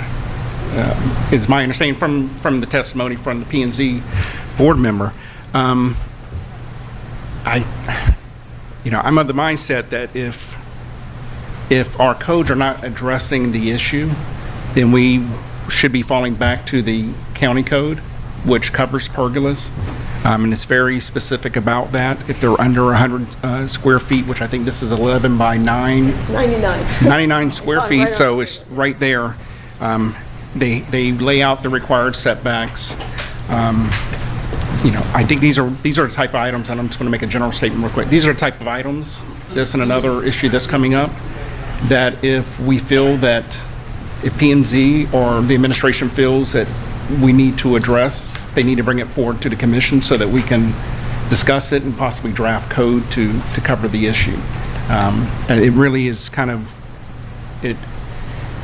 I'm a rules person. I go by what's listed in black and white, and unfortunately, we don't really have the guidance in our local codes on that. Thank you, Commissioner Wise. I just wanted to understand a little bit better. There was testimony that the shed was meant to be placed in a certain spot and then was later built in a different spot. When we provided the plans, we had the shed and the pergola exactly where they are right now. We did provide them otherwise. I don't know if, it was misunderstood, but the drawings were exactly as they are. We didn't provide any information that was incorrect. That was not us. The shed was even approved in its location. We have to prove that it's been signed, approved by the inspector. Yes. What better can we do? Am I misunderstanding? I thought that there was testimony that the shed was not placed where it was originally meant to be, and that's why. Can I understand that a little bit better? I just want to understand. If you look at your packet with a diagram, and it's even highlighted where the shed was approved. Yeah. But they have something different. There's two different. What we provided. He said, she said. The inspector came to our house, so he saw where the shed was. It's signed.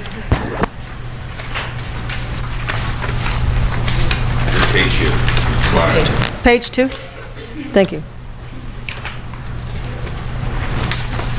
There's too much paper here. I don't see it. Mr. Ellis, would you be so kind to Mr. Ellis? Nope. Mr. Ellis? May I borrow, because I'm trying to find where you are, and I don't want to be flipping through pages. Thank you so much, if I may borrow that for a moment. Thank you, sir.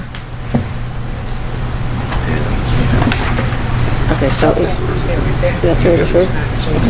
Thank you, sir. We don't have that, I don't think. Okay, so here it would have been behind, obstructed by the house, not visible from the street. This is a quasi-judicial proceeding. I'm sorry. My apologize, just to be fair to everyone. I know.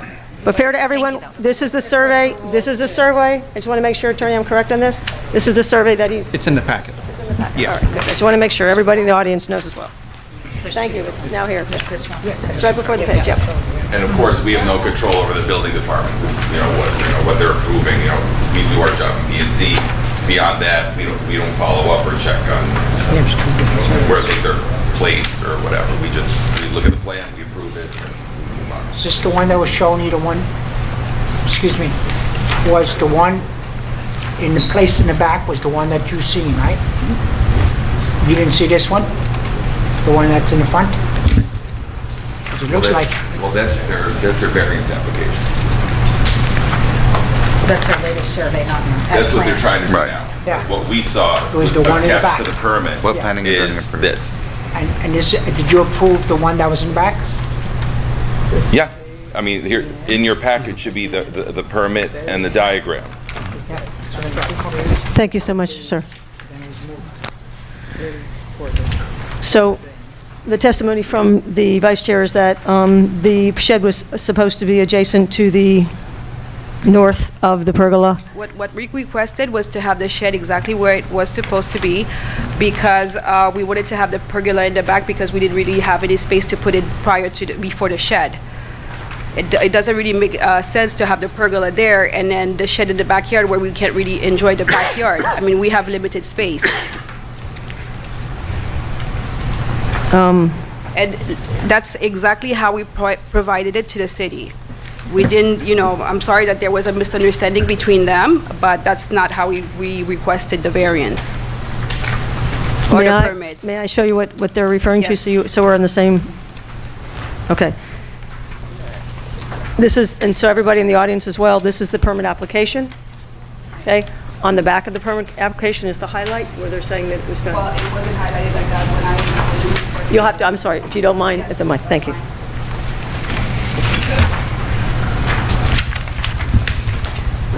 When we requested it, it wasn't highlighted that way. Like I said, it was a misunderstanding because where we have the pergola is where we wanted to have it, and the shed was supposed to be in the front.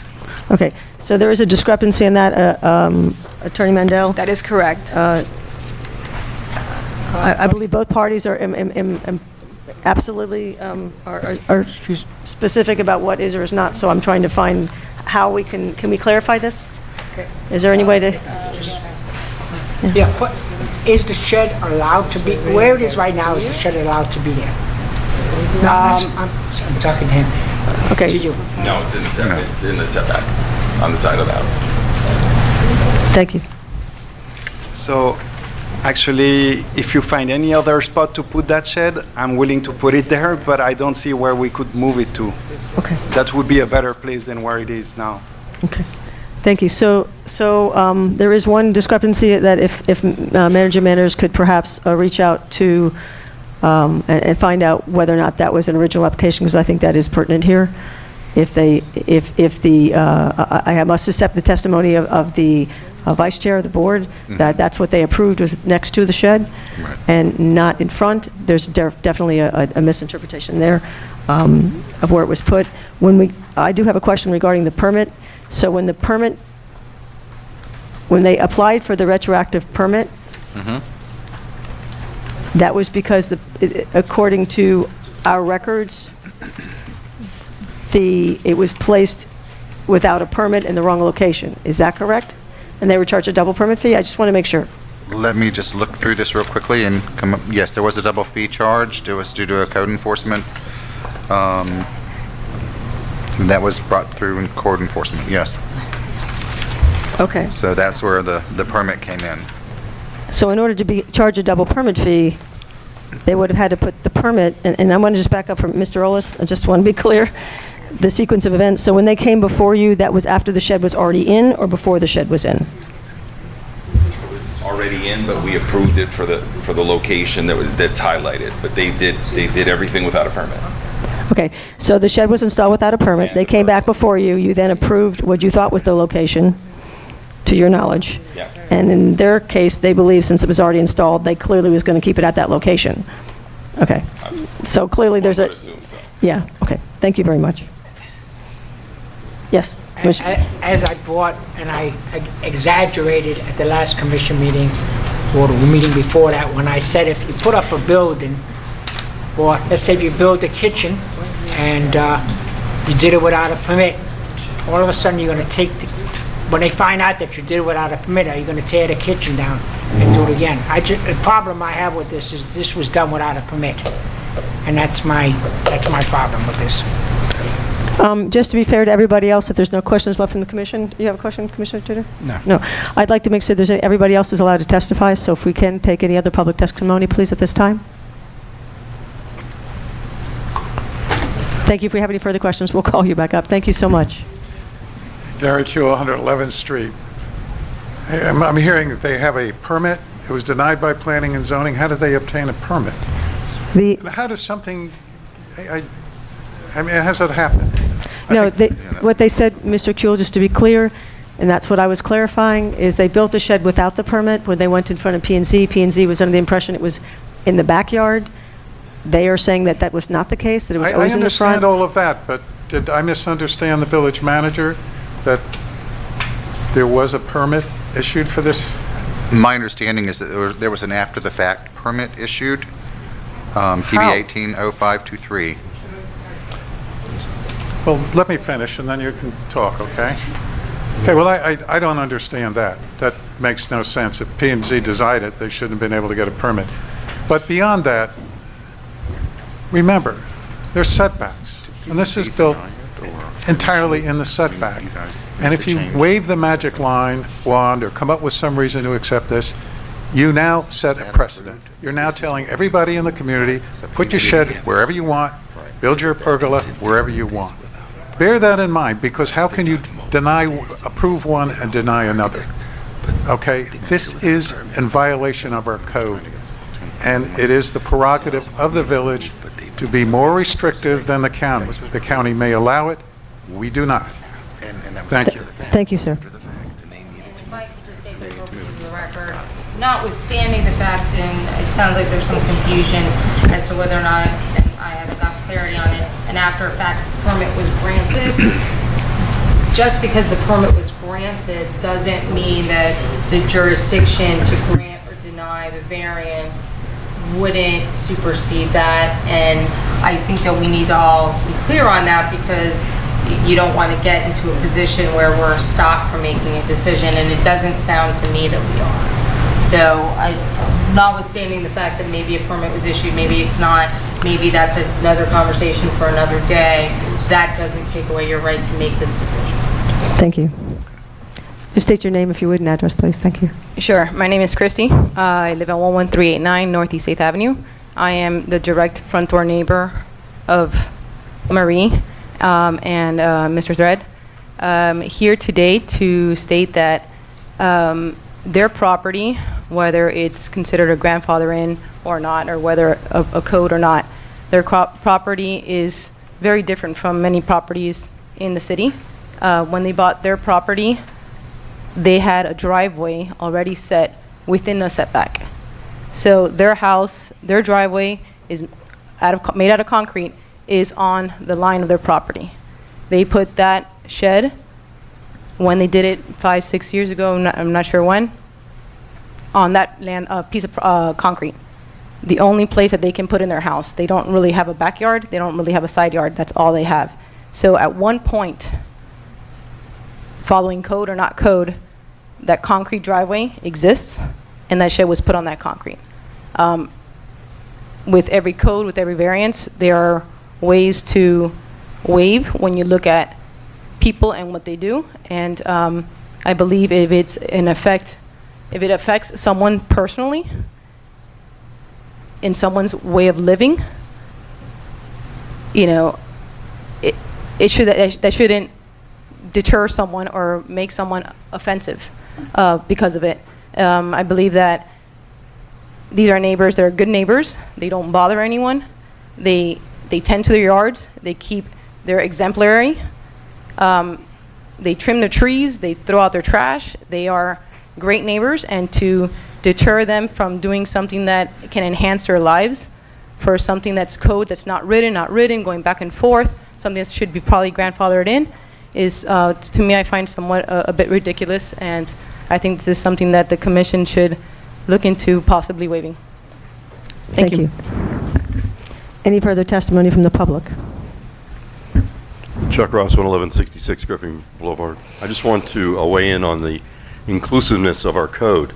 The way our code is structured, if it's not in there, unless there is certain federal regulations that are, for example, as you mentioned, Commissioner Tudor mentioned, one of the variances coming up is about solar panels. Happens to be one of the things that they are encouraging, the federal, as I understand it. The gentleman that's with Fred Jonas will explain that better, I'm sure. But we don't default to Miami-Dade County Code. If it's not in our code, generally speaking, you can't do it. And I'm not saying that, I'm not speaking for or against what they've done on their property, just about our code. Thank you. Thank you. Dan Schneider, 11705 Northeast 11th Place. What happened was the residents came in and they said, we want to build a shed here, which was not in the setback. We approved it. They were given a permit. Then they went and built it in the setback where they apparently really wanted to put the shed. Then they got caught doing that and came back and claimed ignorance and said, this isn't where we wanted it. We never said that. We didn't do that. But the fact is, they came in and said they were going to build it in this place and they were given a permit. Then they left and built it in the setback, which is never allowed. You cannot build a structure in the setback. Setbacks are sacred. But they did it anyway, got caught, and then came back, and then we denied the permit. Thank you. And thank you. Any other public comments? Okay. Commissioners, discussion? What may be helpful, and I don't know how the rest of the commissioners feel though, is having the recordings or transcripts pulled from that P&Z meeting. Maybe to hear what this discussion was, because we do run into a situation where we're hearing two different stories. So in order to have all the facts, that may be something we may want to listen to. Were you at the meeting? Do you recall it? Honestly, I don't recall the meeting. And speaking, Ms. who were both there, it sounds like that they went to the P&Z. Not working. Yeah. That they went to P&Z. Hold on, I just have to eat the mic.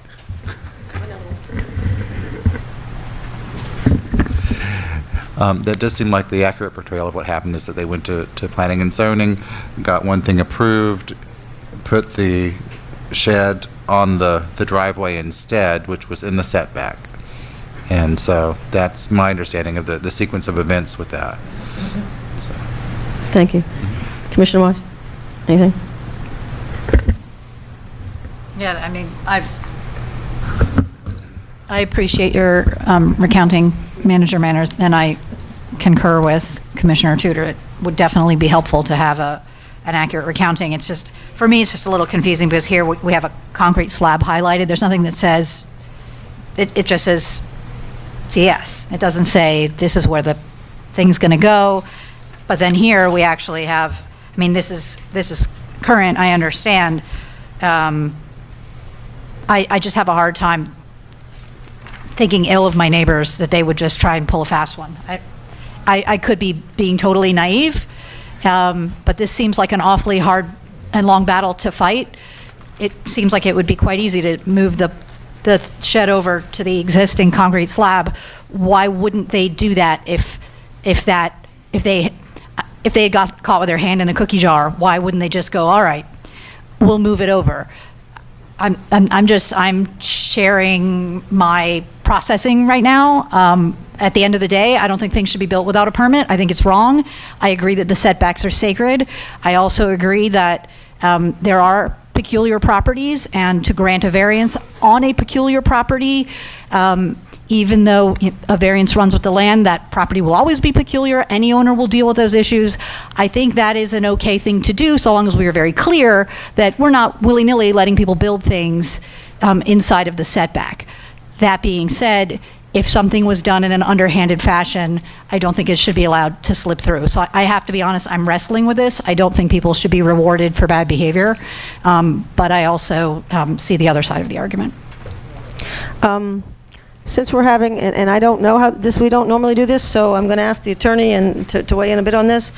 I think we have insufficient facts at this point to make a determination on at least minimally the shed. I think we also have an issue regarding code and getting a legal determination as to whether or not we can follow Miami-Dade County Code for the pergola.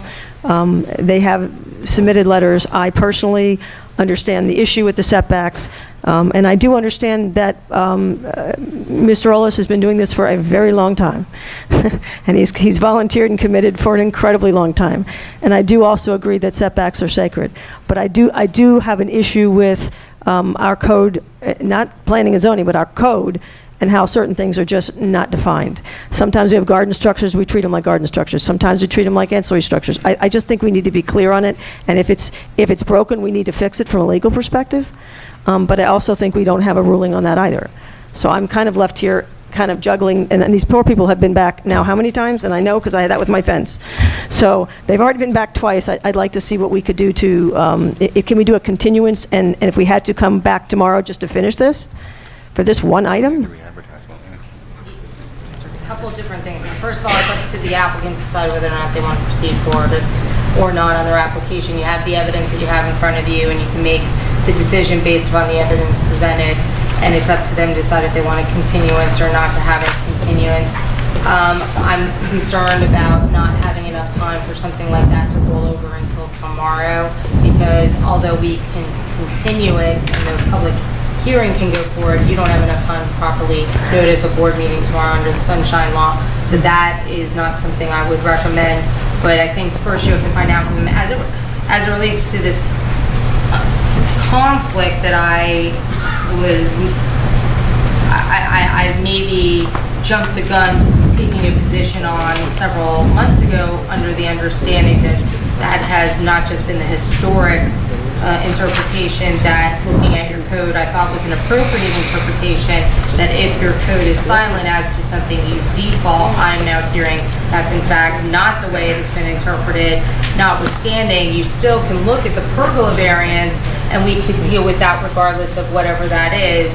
And they said that they still wanted to have that reviewed. But before we do anything further, I really think it would be appropriate to ask them, the applicants, whether or not they would like a continuance for all of those issues to be managed, or if they just want their decision made today. They have that right.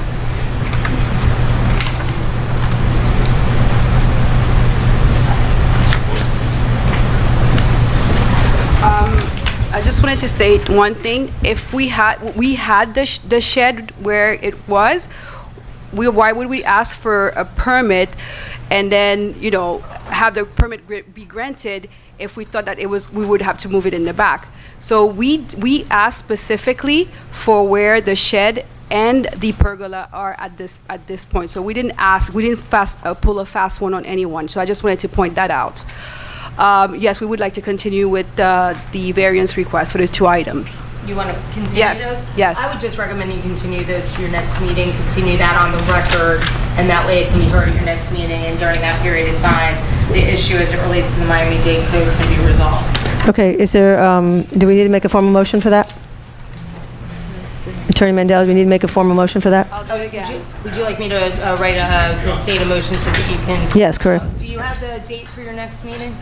June 4th. Hold on. June 4th. I would like somebody to make a motion to June continue 4th. this variance request item number, I've lost my place. 11B. 11B, to have that continue to your June 4th agenda under your public hearings for quasi-judicial matters. Is there such a motion? Motion to continue item 11B to the June 4th meeting. Is there a second? All those in favor? Aye. Aye. Excuse me, Madam Mayor. Do we have to, Julia, do we have to Renotice? Advertise again? You do not need to advertise, as we are continuing this on the record to a date certain. Thank you. Real quick, on this item, if I could, I'd like to have the, I can put a request in though, but if the manager could look for the recordings from that P&Z meeting would be helpful. Also, the applicants said they had a document that was signed off by the inspector on the shed. I don't see that in the packet here. I have a copy, well, actually, May I I have see the it, please? original. May I see it?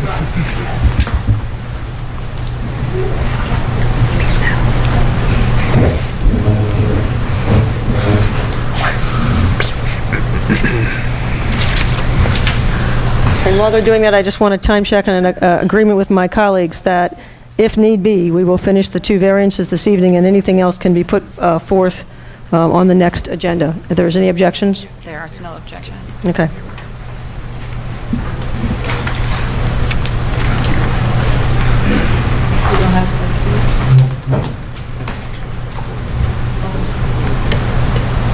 So there's no objection? So it's already almost, I think, 10. I'm looking at my computer, it's 5. To continue on further. 10:15.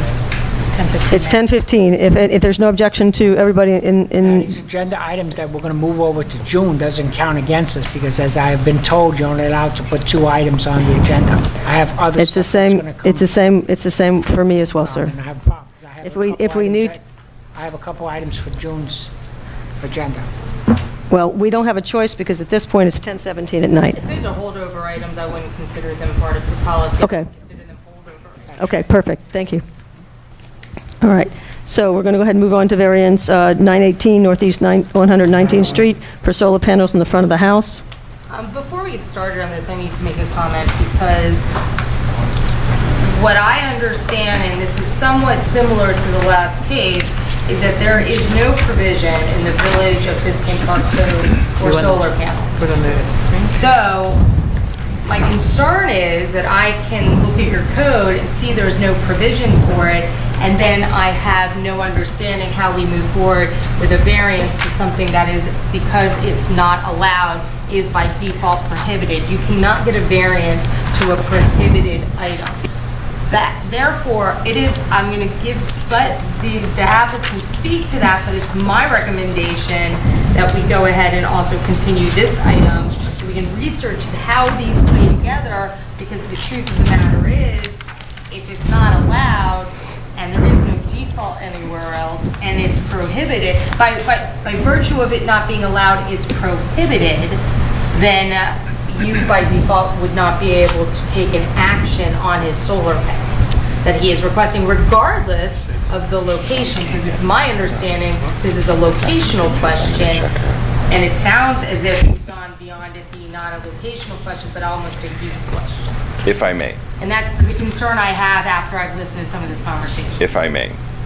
We have about 40 or 50 years of precedent regarding solar panels in Biscayne Park.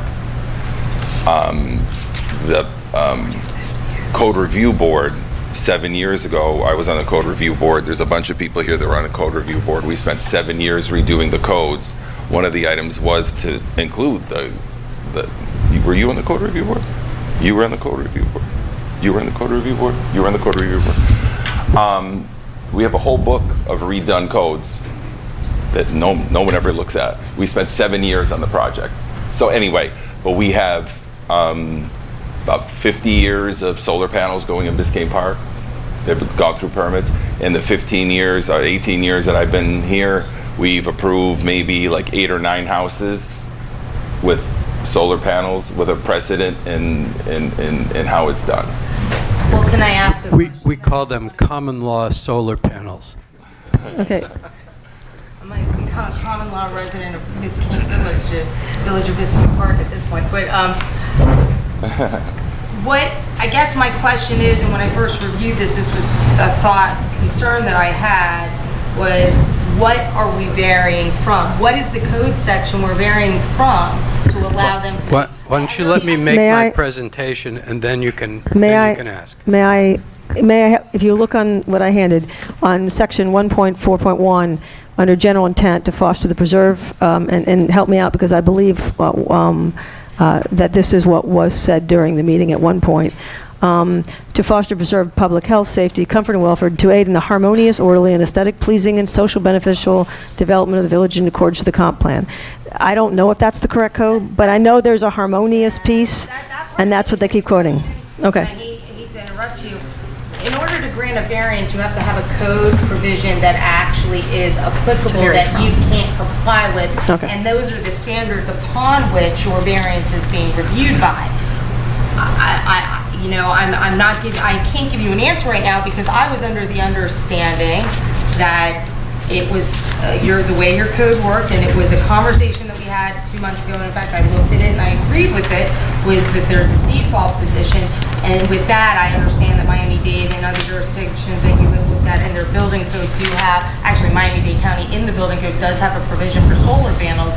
Therefore, and that there are provisions also within their zoning code, therefore it's an allowable use. And then what you're doing is saying, well, can you have it in another location other than the back?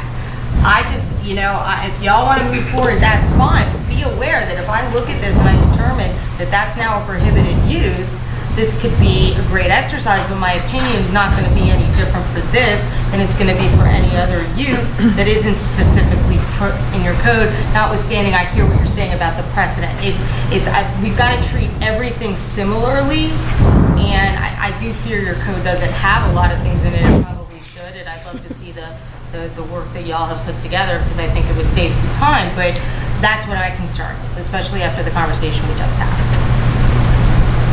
So, with that in mind, I'm inclined to wait till we have a ruling on this before we move forward, just so we don't waste council's time. At the same time, Dr. Jonas has been waiting a very long time to have this say, and I have no problem with having him. Now, the other option too is go ahead and give we can go ahead and do the entire presentation, and just with the recognition, similar to what I said, if I find that there's no legal problem granting or denying the variance, regardless, I guess if you deny it, it really isn't relevant, but if it's approval and we find there's an issue, we're going to have to deal with that issue. I don't know how we'll deal with it, but we'll figure it out. Can we do it a conditional approval based upon legal? I wouldn't want to characterize it as that, but if there is no legal basis for the approval, it does create an ability for that approval to be pulled under the state of the law. But I just want to make that caveat. So the question is, do you want to hear it now? I researched this and find out we shouldn't have gone for it, or you continue it, let me opine on that and deal with it later. That is my legal opinion. That is not a procedural requirement. Okay, council members? There actually was from the data meeting April 1st, 2019, when the P&Z board denied the application. They pointed to section 10.3.2 sub C, which talks about no air conditioning or other ductwork shall be visible on any roof from ground level. That's what the denial was based on. This is not air conditioning, heating. This is not ductwork. So based on what the denial is, I don't see how. I think a variance should be granted, because based just solely on what from what P&Z is stating their reason for denial. Well, I think that's part of the analysis is whether or not it's similarly situated enough to that provision of the code that you can actually vary from it. I think we're getting and this has been a historical issue, I would say, with Biscayne Park, is the fact that oftentimes we haven't been very clear in some of our codes, and interpretations can change over the years. And in order to get away from that, I think we're going to have to button down these codes and get things really kind of ironed out. No doubt on that. Because to deny it based on this one section here, it's... But I did listen to the tapes, and it was denied on 2 counts. One was harmonious with the neighborhood. Well, I'm just going on. And we've also in the written documents. Yeah, I happened to listen to tape because I read the same thing, and I'm like, it's not air conditioning ductwork. I think the intent is mechanical. Then I went on Florida Building Code and found out solar panels do fall into a mechanical category, but it's not ductwork. I'm sorry, but it's not. So it's not ductwork. There's no ductwork in solar panels. So that part is not the issue. The issue I had was having them in the front of the house is something we haven't permitted. And if, Mr. Ellis, if you could come forward on that first. We've never permitted solar panels, to my knowledge, in the front of a house. By practice, we've never approved it in the front. Actually, the neighbor directly to the east a year ago, 2 years ago, applied for solar panels in the front. We denied, and she probably had that moved into the back. But are we going to continue the whole? I mean, do we want to go over the whole thing? It's up to the applicant at this point. You guys need to give the direction if we're going Right. to go through the whole thing or not. It's Okay. up to the applicant to decide how he wants to proceed. Dr. Jonas, So I can make my presentation? that's up to you. If you'd like to do this, Yeah, you may. that's what I'm here Okay, for. go ahead. That's what I want to do. So, unfortunately, you all have had a number of parts of the discussion without having the presentation, so it's been a little bit disorganized. The issue here is solar panels in front of the house. Let me say at the outset that I agree with Will Tudor. I appreciate that he's a rules guy, and I am too. And sometimes rules fail to take something into account, or they're too ambiguous, and that's the purpose of variances. So having and following rules and having variances are not opposite of each other. They work together. So the issue for us is that our rule about this, which is the code, says that mechanical features cannot be mounted on roofs so that they can be seen from the street. That's what the code says. And mechanical features are generally illustrated as being things like ductwork and roof-mounted air conditioning. The problem is, and Will, you also correctly pointed this out, that we have an inclusive code, and in theory, anything that's not mentioned in the code, by definition, is not allowed. Solar panels are not mentioned in our code. However, as Andrew pointed out, we do have a precedent in Biscayne Park. We have lots of solar panels. We have already allowed them. And there's an overriding state law that says that no municipality can prohibit the existence of solar panels. So even if we specifically tried to prohibit them, instead of indirectly doing that by not mentioning them, we really couldn't do it. So the reason that planning and zoning did not approve my permit application or support the variance is based on their interpretation of the code, and there are two problems. One is a technical problem, and the other is a code problem. The technical problem is this: it doesn't matter where ductwork or a roof-mounted air conditioner is on a roof. They function the same whether you can see them or you can't see them. That's not true of solar panels. It makes all the difference in the world where they are, and they have to be aimed toward the sun. That's the purpose of them. Just to point out to you all, which I'm sure you know, my house is on the south side of 119th Street, so the front of the house faces north. As you also know, all of us have our biggest electrical expense in the summer because of air conditioning. And the fact is that the sun is north of us most of the day in the summer. So what I wanted to arrange with the contractor is an array of panels, 21 of them, most of which would be either south-facing, which you wouldn't see from the street, or side-facing, which you also wouldn't see from the street, but some of them would be north-facing in order to take advantage of the fact that that's where the sun is in the summer. So the technical problem is that it's wrong to say that solar panels can be treated like ductwork or roof-mounted air conditioning, because they can't. The code problem is that the least we could do is be consistent. And I will also tell you that the state statute that prevents us from preventing anyone from having solar panels, on the other hand, says you don't have to be able to have them anywhere, you just have to be able to have them. So in theory, we could have a rule that says you can never see solar panels from the street, you just can't see them from the street in front of your house, for example. But we have a code interpretation problem, which is that we have solar panels that you can see from the street, and they were approved in recent years, some of them. There's a photograph behind you.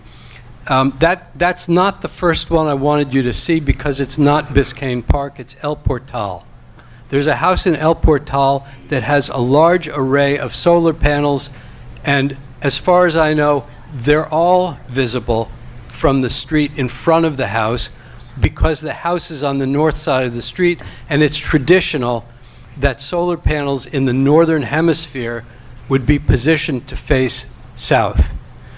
And I will also tell you, just to take a little tangent, I will tell you that the contractor I'm using has encouraged me to have the solar panels facing south. And they've given me two reasons that I should do that. One is that even though the sun is north of us, therefore facing the front of my house in the summer, on the other hand, the sun is south of us most of the days of the year, and I can collect solar power all winter, and it'll go into the grid, and I'll get some money credit from FP&L. I don't want money credit from FP&L in the winter. They buy power for a lot less than they sell it for, and I want it when I need it, which is in the summer. The other thing my contractor suggested to me, because I have a shade problem behind my house, is I should just cut down some of the trees. And I told them, this is Biscayne Park. We don't cut down trees so we can clear an area for solar panels. That's not how it works here. So that's just one example of what it looks like when you have a bunch of panels in front of your house, and that's El Portal. But Roseanne, can you get one of the other photographs? That's the same house. That, is there a way to enlarge it? Yeah, on the left-hand side is a little button, left-hand side button. Little magnifying glass, bottom row. In front of the red thing. Point to it. Let me see which house that is. Go left, no. Okay, what I'm showing you here is not the one-story house in front, but the two-story house behind. This photograph is taken from 118th Street. It's taken of a house, the street address of which is on 119th Street, but the solar panels are visible from the street behind. They're visible from 118th Street, which in theory is related to what we say we don't want, which is seeing solar panels from the street. Can you get one of the other photographs? This is 117th Street. This house has its address it's on the north side of the street, so it's facing south. It has one solar panel, which faces the street. You can see it. You can also see just at the top of the roof, just behind, a little piece of metal. That is a water tank. The purpose of that one solar panel is to heat water that goes into that tank, and that's how that house gets hot water. My point, though, is this is a solar panel that you can see from the street in front of the house. Do you have the other picture? That's the El Portal one. Is there another picture? Okay. This house, the one on the right, is on 6th Avenue, and it's facing east. The piece of roof you can see sloping down from right to left is facing south, and you can see the solar panels. It's a little hard because the picture is small, but the point is that from the front of the house, which is 6th Avenue, you can see the solar panels.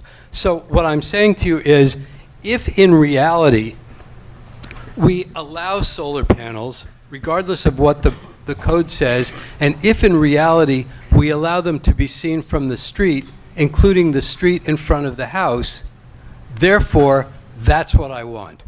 And I've given you the reason, because I want to get as much solar energy as I can get, especially in the summer. I don't want to lose that because I'm on the south side of the street. And the worst thing anybody could say about this is they're afraid it wouldn't look nice. I showed you the house in El Portal. It's a roof with a bunch of solar panels on it. I think it's anybody's opinion as to whether they think it looks nice. Frankly, I don't think it looks terrible. There's a picture of a roof. Actually, that's a different house. Chuck, where's that one? That's the one you took. That's Miami Shores. Okay. So that one, that has a metal roof and solar panels. That's as bad as it gets. That is the terrible tragedy we are theoretically trying to avoid. And I would like you to consider that actually it's not so bad considering the advantage of having the solar panels. So that's my argument, and that's why I'd like you to approve the variance. Okay. Attorney, did you? No. May I? If I might Yeah. talk, and again, this was, just allow me one moment, please. I was able to have Rebecca, she provided me with the state statute on this. Again, that was one of the reasons I was suggesting the continuance, because I felt there was something that I needed to look at, and I didn't obviously have all that information here. Notwithstanding that, Rebecca was able to provide me with the state statute. The state statute is very clear. You have the right to have solar panels, and no jurisdiction could prohibit them, and the only thing that a jurisdiction can do is provide regulations specifically as to where those solar panels Located. are. You don't have any regulations related to solar panels. Therefore, utilizing a provision of the code is the variance that you have denied, notwithstanding some of the reasons why, and it's probably incredibly valid. I think we're in a position now where we are preempted from granting or denying a variance until you put something in place that provides the location that exists for solar panels. And I hate to throw this out there now. It was one of the reasons I wanted to continue this so I could research this issue, but if you take a position on this and we continue forward and it's a preempted position, I'm going to end up taking that position. So again, I don't know that I'm going to see much different. The only thing that's different from what I said before is you have nothing in your code, and typically that would mean it's prohibited, but because of the state statute, it is not only expressly allowed, you cannot prohibit it. So I would really recommend one of two things. One, we either continue this so I can look at that and provide that level of comfort that we know that this is preempted, or two, have the recognition that even if you deny this, if we are preempted, I'm going to have to void the decision. But my sense is, in looking at that state statute, we're probably preempted. Thank you. May I ask a technical question of Mr. Just a moment, please. May I ask a technical question, Mr. Jonas, if I may? Dr. Jonas, I'm sorry. Thank you. I just have a question that makes no sense to me, so perhaps you can enlighten me.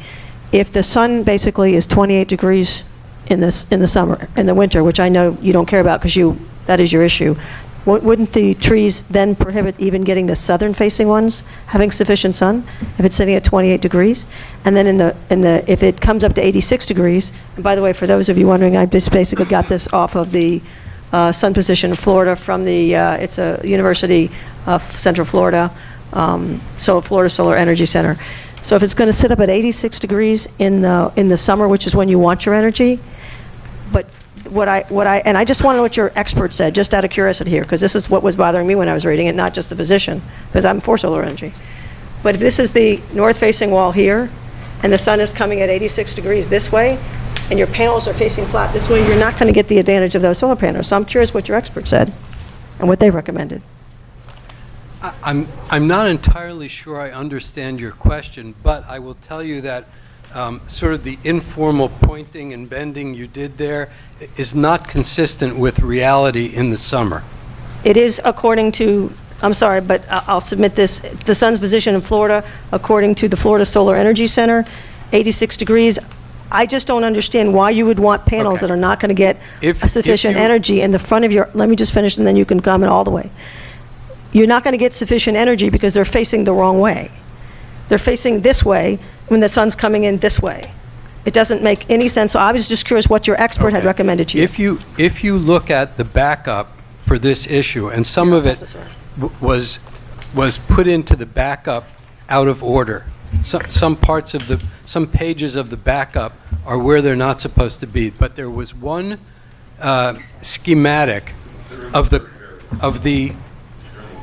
path of the sun, and what you will see is that early in the day until about 11 o'clock in the morning, the sun is distinctly north of us. At the end of the day, after about 2 or 3 o'clock in the afternoon, the sun again is distinctly north of us. For that piece of time in between, from about 11 until about 2 or 3, the sun is more or less directly overhead. In the summer, the sun is never much south of us. The most south it gets is about overhead in the summer. And that's when I want to pick up as much solar energy as I can. I don't mean to be technically disagreeable on this, but the sun faces, if it's coming from the south at 86 degrees, you're 4 degrees before the overhead, even at high noon. But the panels on the roof are going to be slanting the wrong way. So when the sun hits, and then the other issue I'd have is why not trim the trees and put them all in the back? If that was was that the request of the? Well, I didn't even say my. No, they didn't. Okay, request we'll get you a spirit. Okay. Well, I will say the same thing to you that I said to the contractor. No, this is Biscayne Park. We don't cut down or cut back trees for solar panels. We like trees. We like them as much as we can get them.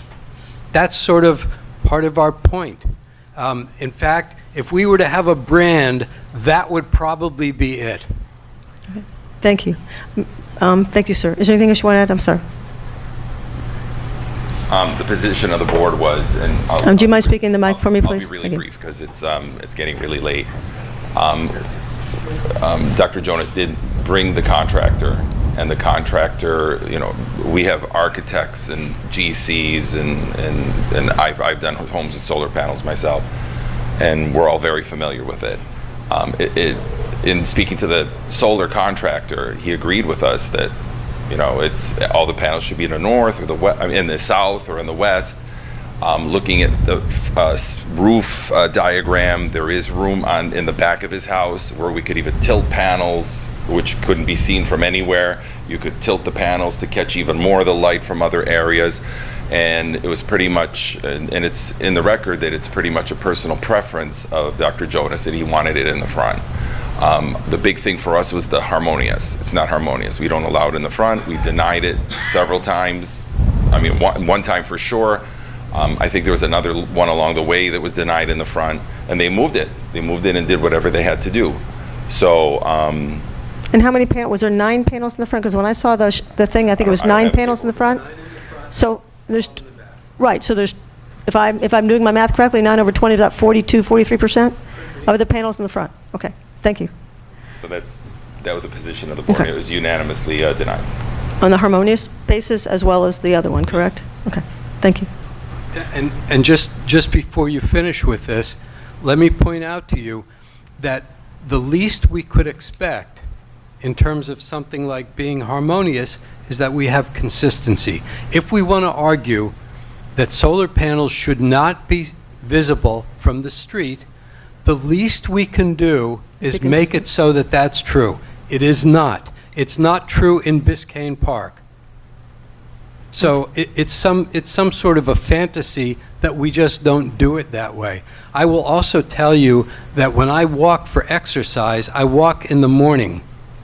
In the summer, I have to walk on the south side of the street because I need the shade from the trees because the sun is coming very much from the north. And that's true toward the end of the day, too.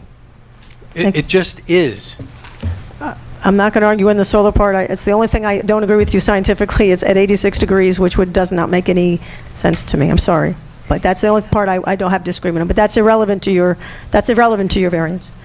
I'm sorry, did you have something to add before we open testimony? No, the only thing where it was also discussed with Dr. Jonas that because he was speaking about the other homes where solar panels are visible from the back or whatever, the difference is those are like maybe 80 feet, 100 feet, 150 feet from the street if it's a second floor. This is 30 feet from the street. It's, the front of the house is 30 feet from the street. It's right there, just like this. And was it unanimous on the board? Was there anybody who had? Unanimous. Okay, thank you. We are really running out of time, so I have no problem with public comments, but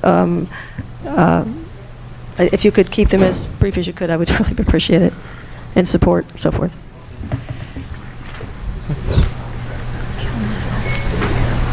You know what? Go up, Barbara.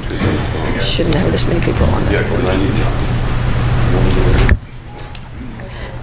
Barbara Kuehl, 111th Street. There is a new Florida statute that says you cannot deny solar, and one of the criteria is that it's the south. They want the south facing, and I realize this is a little bit different with Fred because he has the north facing. But my point is, solar is coming, and you're not going to be allowed to stop people from doing this. Half of the houses are facing the other way. So my house faces south, so that means I would be, and my back is very shady. So that means anybody with a south-facing house wouldn't be allowed to have solar. I don't think the code's going to hold up that way. I think we need to change. I mean, it's half and half. You can't all be on the right side. So, and houses that are east-west, you're going to see it. And it's just like metal roofs.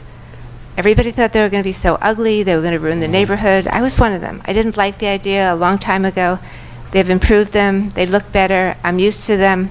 And it's something this village should be jumping on board with other cities like South Miami, West Palm Beach, and the state, and start encouraging solar and change our codes to make it easier. West Palm Beach has an expediting process, so you don't have to go through all the rigmarole. They want this done quickly, and they have goals for the village, for the city, to have more people going onto solar. So maybe we're not exactly there yet because so many people haven't wanted to do this, but it's coming. So thank you. I would give them the variance. Thank you so much. Chuck Ross, 11166 Griffin Boulevard. I just want to point out the statute's 163.04. I kind of gave Anastasia the heads up. I guess she telegraphed the attorney.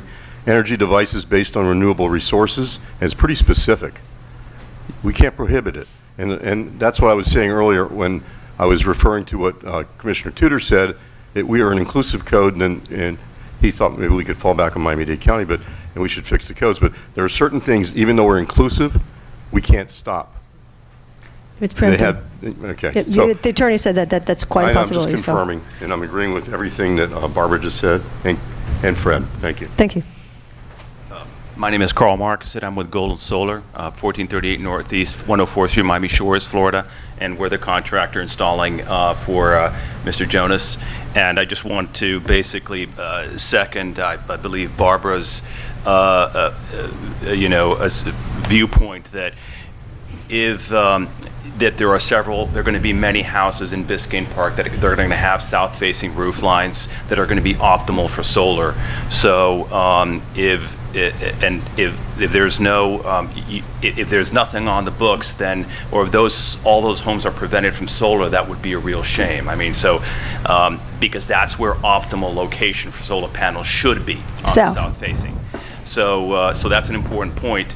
And secondly, I believe Coral Gables is running into some legal difficulties because they have a ordinance on the books that prevents solar panels from being visible from the front. on the street. And I believe there's some.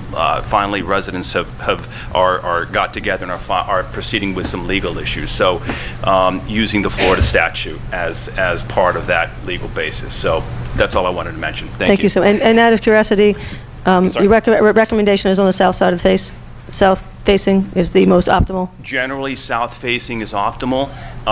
In Mr. Jonas's case, there is shading in the south facing with a beautiful oak tree, and there is that balance you want to strike between, because trees do provide shading and do cool the property. So there is a balance that we try to find. So in our design, we have put panels on the south-facing roof where there is still sufficient sunshine, but to reach the level of power production that Mr. Jonas is interested in, we have to put some on the north side. And That's one of the questions I had, is the power. That is one of the questions. How much power is, because 21 panels, it seems like a lot of panels. actually, it's not that many panels. The average size of a solar power installation in Florida is almost 36 panels. So this is per what square footage? per a average. We do it typically by FPL bill. So an average FPL bill here for Florida is about $185 per month, and that requires roughly 36 panels. Okay, thank you very much. Sure. Appreciate it. Any other questions? One more comment. Oh, one more comment. Yes, sir. MacDonald, 4,000 emails, Kennedy, 11705, Northeast 11th Place. No one here is suggesting that Biscayne Park should not allow these things, so I think some people are just misquoting things. Another thing that people are getting wrong here is that our code does not say they should not be visible from the street or the front street. It says will not be visible visible on any roof from ground level. It doesn't say from the street, and it doesn't say from the front street. It says not visible from ground level. And the fact remains that Dr. Jonas showed you some homes in Biscayne Park that have them on the front of the homes. Andrew's going to tell you that they were grandfathered in before they started doing this or something. But here's the other thing that you need to keep in mind. The two-story house that Dr. Jonas is showing you is 1 block from his home. I walk down that street nearly every morning on my morning walk. Those solar panels are clearly visible from the street. I walk by and look at them every day and go, why are they allowed up there if they're not going to let Dr. Jonas have his solar panels visible from the street? P&Z, Dan, throw my husband under the bus, and Andrew, approve these things. So they approved a 2-story house 1 block from Fred's home to have solar panels way up in the air, visible from 2 blocks away. Come on, guys. You can't allow one property to do that and then tell Dr. Jonas he can't do it. It's just silly. Okay, thank It's you. really silly. Okay, with the Commission's permission, rather than vote on this at advice of council, how would you like us to proceed? I think we have enough grounds to vote on it now. This is what I've said now a couple times. My concern is to take an action here, and either I determine, and I think I'm more inclined to determine at this point we're completely preempted than I am that we are completely prohibited given the state statute. So you could make a decision here, and I'm going to have to, as a matter of law, tell you that you had no opportunity to review this variance. So you could either, but the problem is the applicant has the right to be heard on their application. So either they can continue it, or we have to take an action given the evidence that's in front of you. Can we vote? Can we have a motion to continue? Can we make that determination to the applicant? The application heard, and so you can't unilaterally continue it. He has asked not to continue it, so you can take a vote. I will tell you, I'm not comfortable completely giving you a legal opinion on the preemption issue. I haven't looked at it, and I don't have enough information. I see that the statute went in place in 2008, but I'm looking at a statute without understanding how it was implemented and all of those other things. So I would have preferred a continuance, but the applicant has chosen not to. He has the right to have it heard. So I can't. Whatever you do it on the basis of the evidence that's presented. You have a recommendation from your P&Z board to deny it, and so you live with that. I don't want to be disrespectful about this, but didn't you see the agenda for this meeting? Okay, Dr. Jonas, with all due respect. Excuse me. I did the best. Excuse me. I did the best I could to review the agenda as it was. This has been on it But, for the whole time of the agenda. Did you raise the issue in your previous proceeding about the preemption? Did you raise the opinion of the issue with the legal, with the attorneys about the preemption issue? You moved forward through a variance process, and if you wanted to raise that issue, you also had the right to do it. I'm highly likely going to say that the village is preempted, so I don't really know why you're having such a tough time with my opinion. I'm doing the best I can with the information that I have. Mr. So, as I said, you have every right to have this variance determined. If I ultimately determine that it's preempted, then I will advise the village to deal with it that way. So I'm not really sure I'm understanding what the problem is. This is on the agenda. There's backup. If there was any question in your mind, you had a chance to research it before this meeting. Sir, sir, I understand Ma'am. everything you're saying. I think at this point it is a late hour. I think we've all had a long night. I want you to know that you have an absolute right to be heard on this issue. Great. You have an absolute right to continue the issue. Regardless of what the village does in terms of this decision, I'm going to look at the issue, and Good. if I determine that it's preempted, I'm going to determine that it's preempted and advise accordingly. I cannot feel comfortable with us making a decision that is a preempted decision, regardless if we've made it or haven't made it yet. That's what I'm trying to say. So let me ask you this. If you decide that it's preempted, will you then recommend that the village tell the people who have solar panels on their homes in Biscayne Park that they have to remove them? Oh, I think maybe you're misunderstanding. You're upset. You're backwards, Dr. Jonas. Preempted means that the state law prevails and the village wouldn't have the right to regulate the solar panels Fine. at all. Maybe that's where the misunderstanding is. That's Apparently. what preemption means. Apparently. The state law prevails. Okay. Meaning the village could not have requested you to have, or you did not need to go through a variance procedure. You would have had the right to put them on your structure, on your home, without the variance. That's what Maybe preempt that's where you're means. misunderstanding the preemption issue. Well, we have a number of factors here. There certainly are rules, and there are exceptions, and we also have precedent.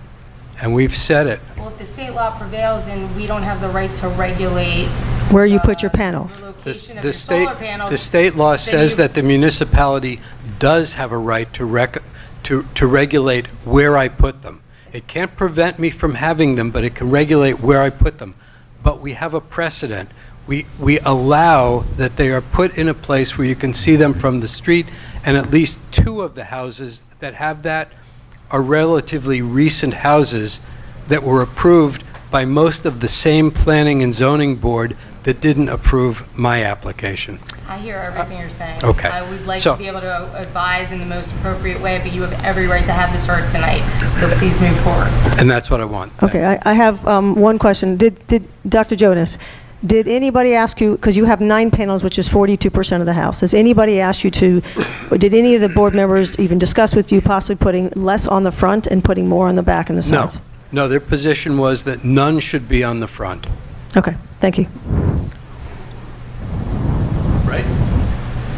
No.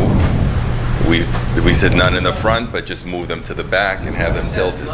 Yeah. Okay. But her question was, did they ask you to move, Fewer than 9. fewer than 9? The answer is No. it had to be 0. But move them Okay. to the back. I have, irregardless of the state law, I have one question as well. One of the statements that was made in the tape was that when asked about number 2, the necessity for preservation and enjoyment of the substantial petitioner, Dr. Jonas, you said, no, I can do that without any solar panels, just pay the electric.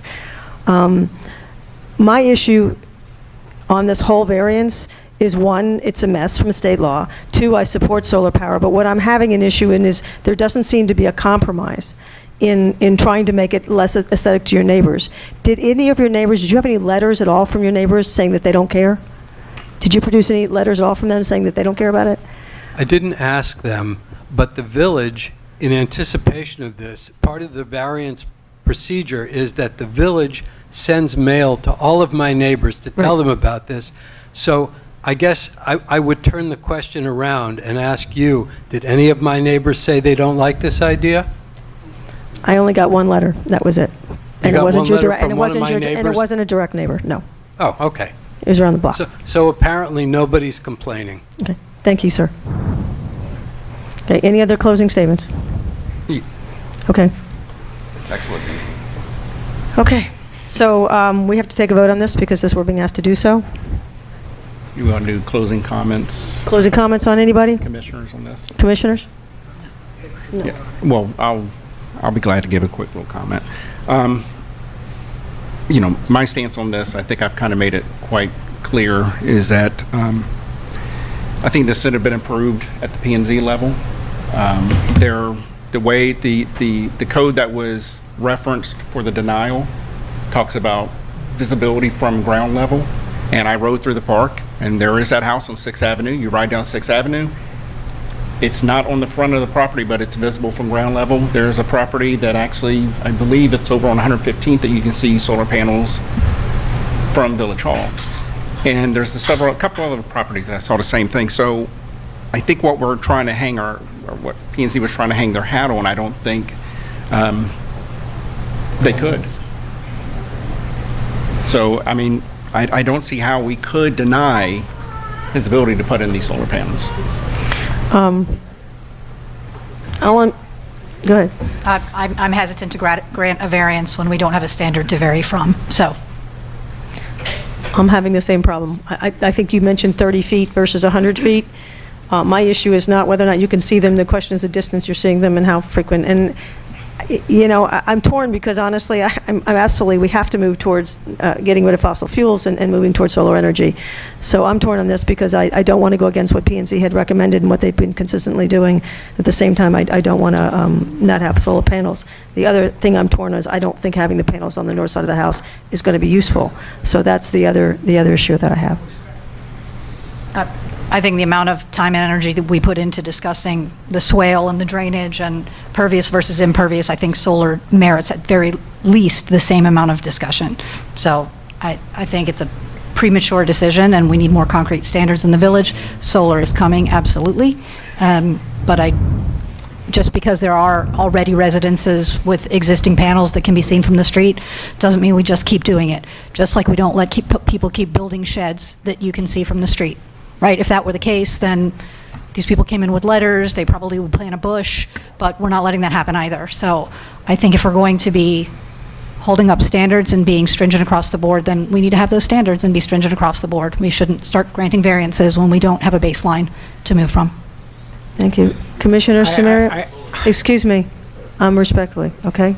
And I'm sorry, and if I could just continue, I absolutely think anyone should have the right to have solar panels, but the state law does say we have the right to regulate where they're placed, and until we've had a robust discussion around the harmonious aspects of our code and how placement would or would not correspond with that, I think the conversation is premature. Can I make a quick recommendation? I'm sorry? Look at if you could review the section that we've already done all those years ago in the code review board. It's already in writing, it's already been checked legal, and it's all done.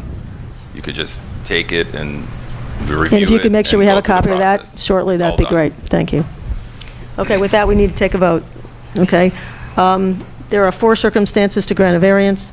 They were already read earlier, so we don't have to reread them. In order to do the variance, correct me if I'm wrong, Attorney, they have to make all 4. Is that correct? Attorney Mendel, sorry, you have to meet all 4, correct? Yes. Well, no, you need to have either a showing of all 4 or that they fail to show all 4. Fail to show all 4. Okay. My issue then is with the special circumstances depriving use of land. I just don't, scientifically, it makes no sense to have them on the north side of the house. So for me, they failed on that. Preserving the enjoyment, Dr. Jonas himself during one of the P&Z meetings said, no, I can do that without solar panels. I can just pay my electric bill. So as far as the granting detrimental use to public welfare, I honestly don't think solar panels are detrimental to public welfare, so I would not argue with 3. And the minimum variance is one of the reasons I asked. One of the things we could consider here is asking them to put fewer panels and put them in the back, unless we're preempted by the state, in which case that wouldn't be the case. So my argument as well would be to put as many in the back as he could and on the west side, instead of putting them in the front. And then I wouldn't have an issue. Sorry, my door is ringing. That is my wife walking the dog. Sorry. Okay. So that's my issues. Commissioner Samaria, do you have anything you want to add?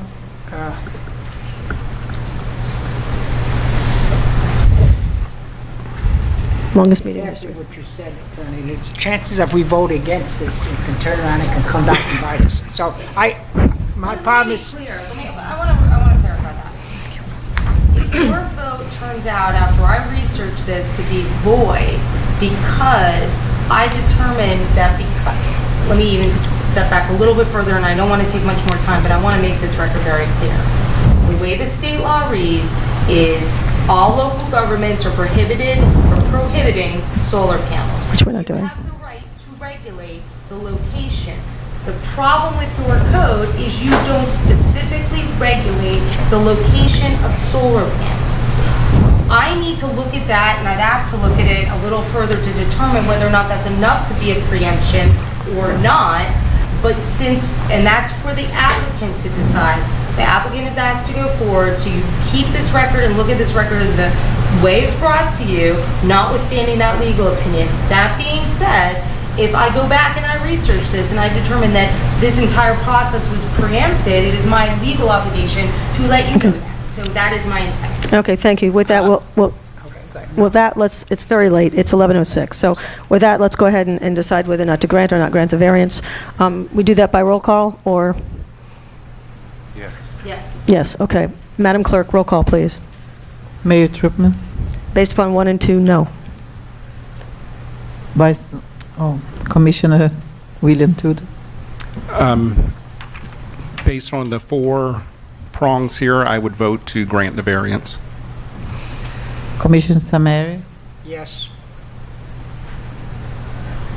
Commissioner Wise, Based on it not meeting the 4 prongs, no. We are at a 2-2. 2-2. Because you have a tie vote, it needs to roll over for a vote to the next meeting. Okay, so it's a rollover to vote to next meeting. Thank you. All right, thank you for all your patience and for waiting so long. We have one last variance. I believe that's a very short variance, so would you go ahead and the petitioner can also be here if they're here to sign. We'll go ahead and do that. And get that done. Can I go ahead? Go ahead. Very simple. It's a sign for the Church of the Resurrection. Excuse me. The meeting is not over. If you have a conversation, please take it outside. The meeting is not over. Thank you. It's a new sign for the Church of the Resurrection. It's going to be almost identical to the other one. It's the same basic square footage. It's just new. The other one is, of course, old, dilapidated. They came to us before with a different sign that we didn't approve. They're literally replicating the sign. It'll just be fresh, new, same size, same dimension, backlit the same way it used to be. It's the same thing, just new. So just upgraded? Okay. Is the petitioner here is a petitioner here at all? No. No. Is that a problem, attorney? No. Tell me. If they chose not to attend and are not, the evidence that you have on the record is enough for you to base your decision. Okay. We gave 100%, all the board. It was 100% approval for it? Okay. Is there any comments on this particular one? No, I looked at it. The second sign looks much better than The first sign, right. and it's, if I'm correct, it's all one piece. The other Yes, the other one is a 2-level. This is all going to be one. Yep. But it takes up the same amount of square footage, let's say. That's the only concern I have. Yeah. It does. Okay, so if there's no comments or questions, we'll go ahead and take a vote on this variance. That was an easy one. Roll call. Madam Clerk. Mayor Tripman, Yes. Commissioner Tudor, Yes. Commissioner Wise, Yes. Commissioner Samaria, Yes. Passes 4-0.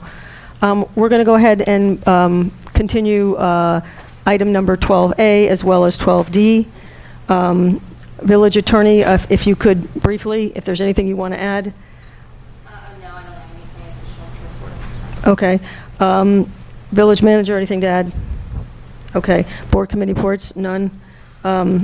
Closing comments, Commissioners, any? Yes. Real quick, I think actually I know we're going to talk about 12D at the next commission meeting, but I think we need to sit down and decide on a date to have a communication workshop to discuss communication with residents. We didn't really get to that at the last workshop. Also, I seem to say this at every meeting. I really think that when we come here, we're going to have different views, different opinions. We must be civil. That's the only way we're going to move this village forward. So I'm hoping that people on both sides somehow. I always seem to be in the middle. People on both sides, I hope that we can come together and actually, at the next commissioner meetings and going forward, actually have a civil meeting. I take only one comment to that is, we have tried very hard, I know I have, to be completely civil on all accords, and so I don't like the idea of this somehow being a two-sided thing. It is I a think two-sided thing. I don't agree with you on that, sir, and that's where you and I are going to disagree. Thank you, that's my final comment. disagree on that one. Anything else? I would like to move to adjourn. Move to adjourn. Oh, we have announcements, I'm sorry. Can you make those announcements really fast, please? Public Art Advisory Board, Wednesday, May 8, 2019, 6 p.m. Planning and Zoning Board, Thursday, May 9, 2019, 6:30 p.m. Code Compliance Board, Monday, May 13, 2019, 7 p.m. Biscayne Park Foundation, Monday, May 13, 2019, 7 p.m. Parks and Parkway Advisory Board, Thursday, May 16, 2019, 7 p.m. Public Safety Advisory Board, Wednesday, May 22nd, 2019, 6:30 p.m. Planning and Zoning Board, Monday, June 3rd, 2019, 6:30 p.m. Our next regular commission meeting will be held on Tuesday, June 4th, 2019, 7 p.m. And a hurricane preparedness meeting on Saturday, May 11, 2019, 11:30 a.m. at Ed Burke Recreation Center. And our village departments will be closed Monday, May 27, 2019 for Memorial Day. Okay, motion to adjourn? Make a motion to adjourn. Second? Second. Meeting adjourned. Childcare is freaking out. You're welcome. So we have to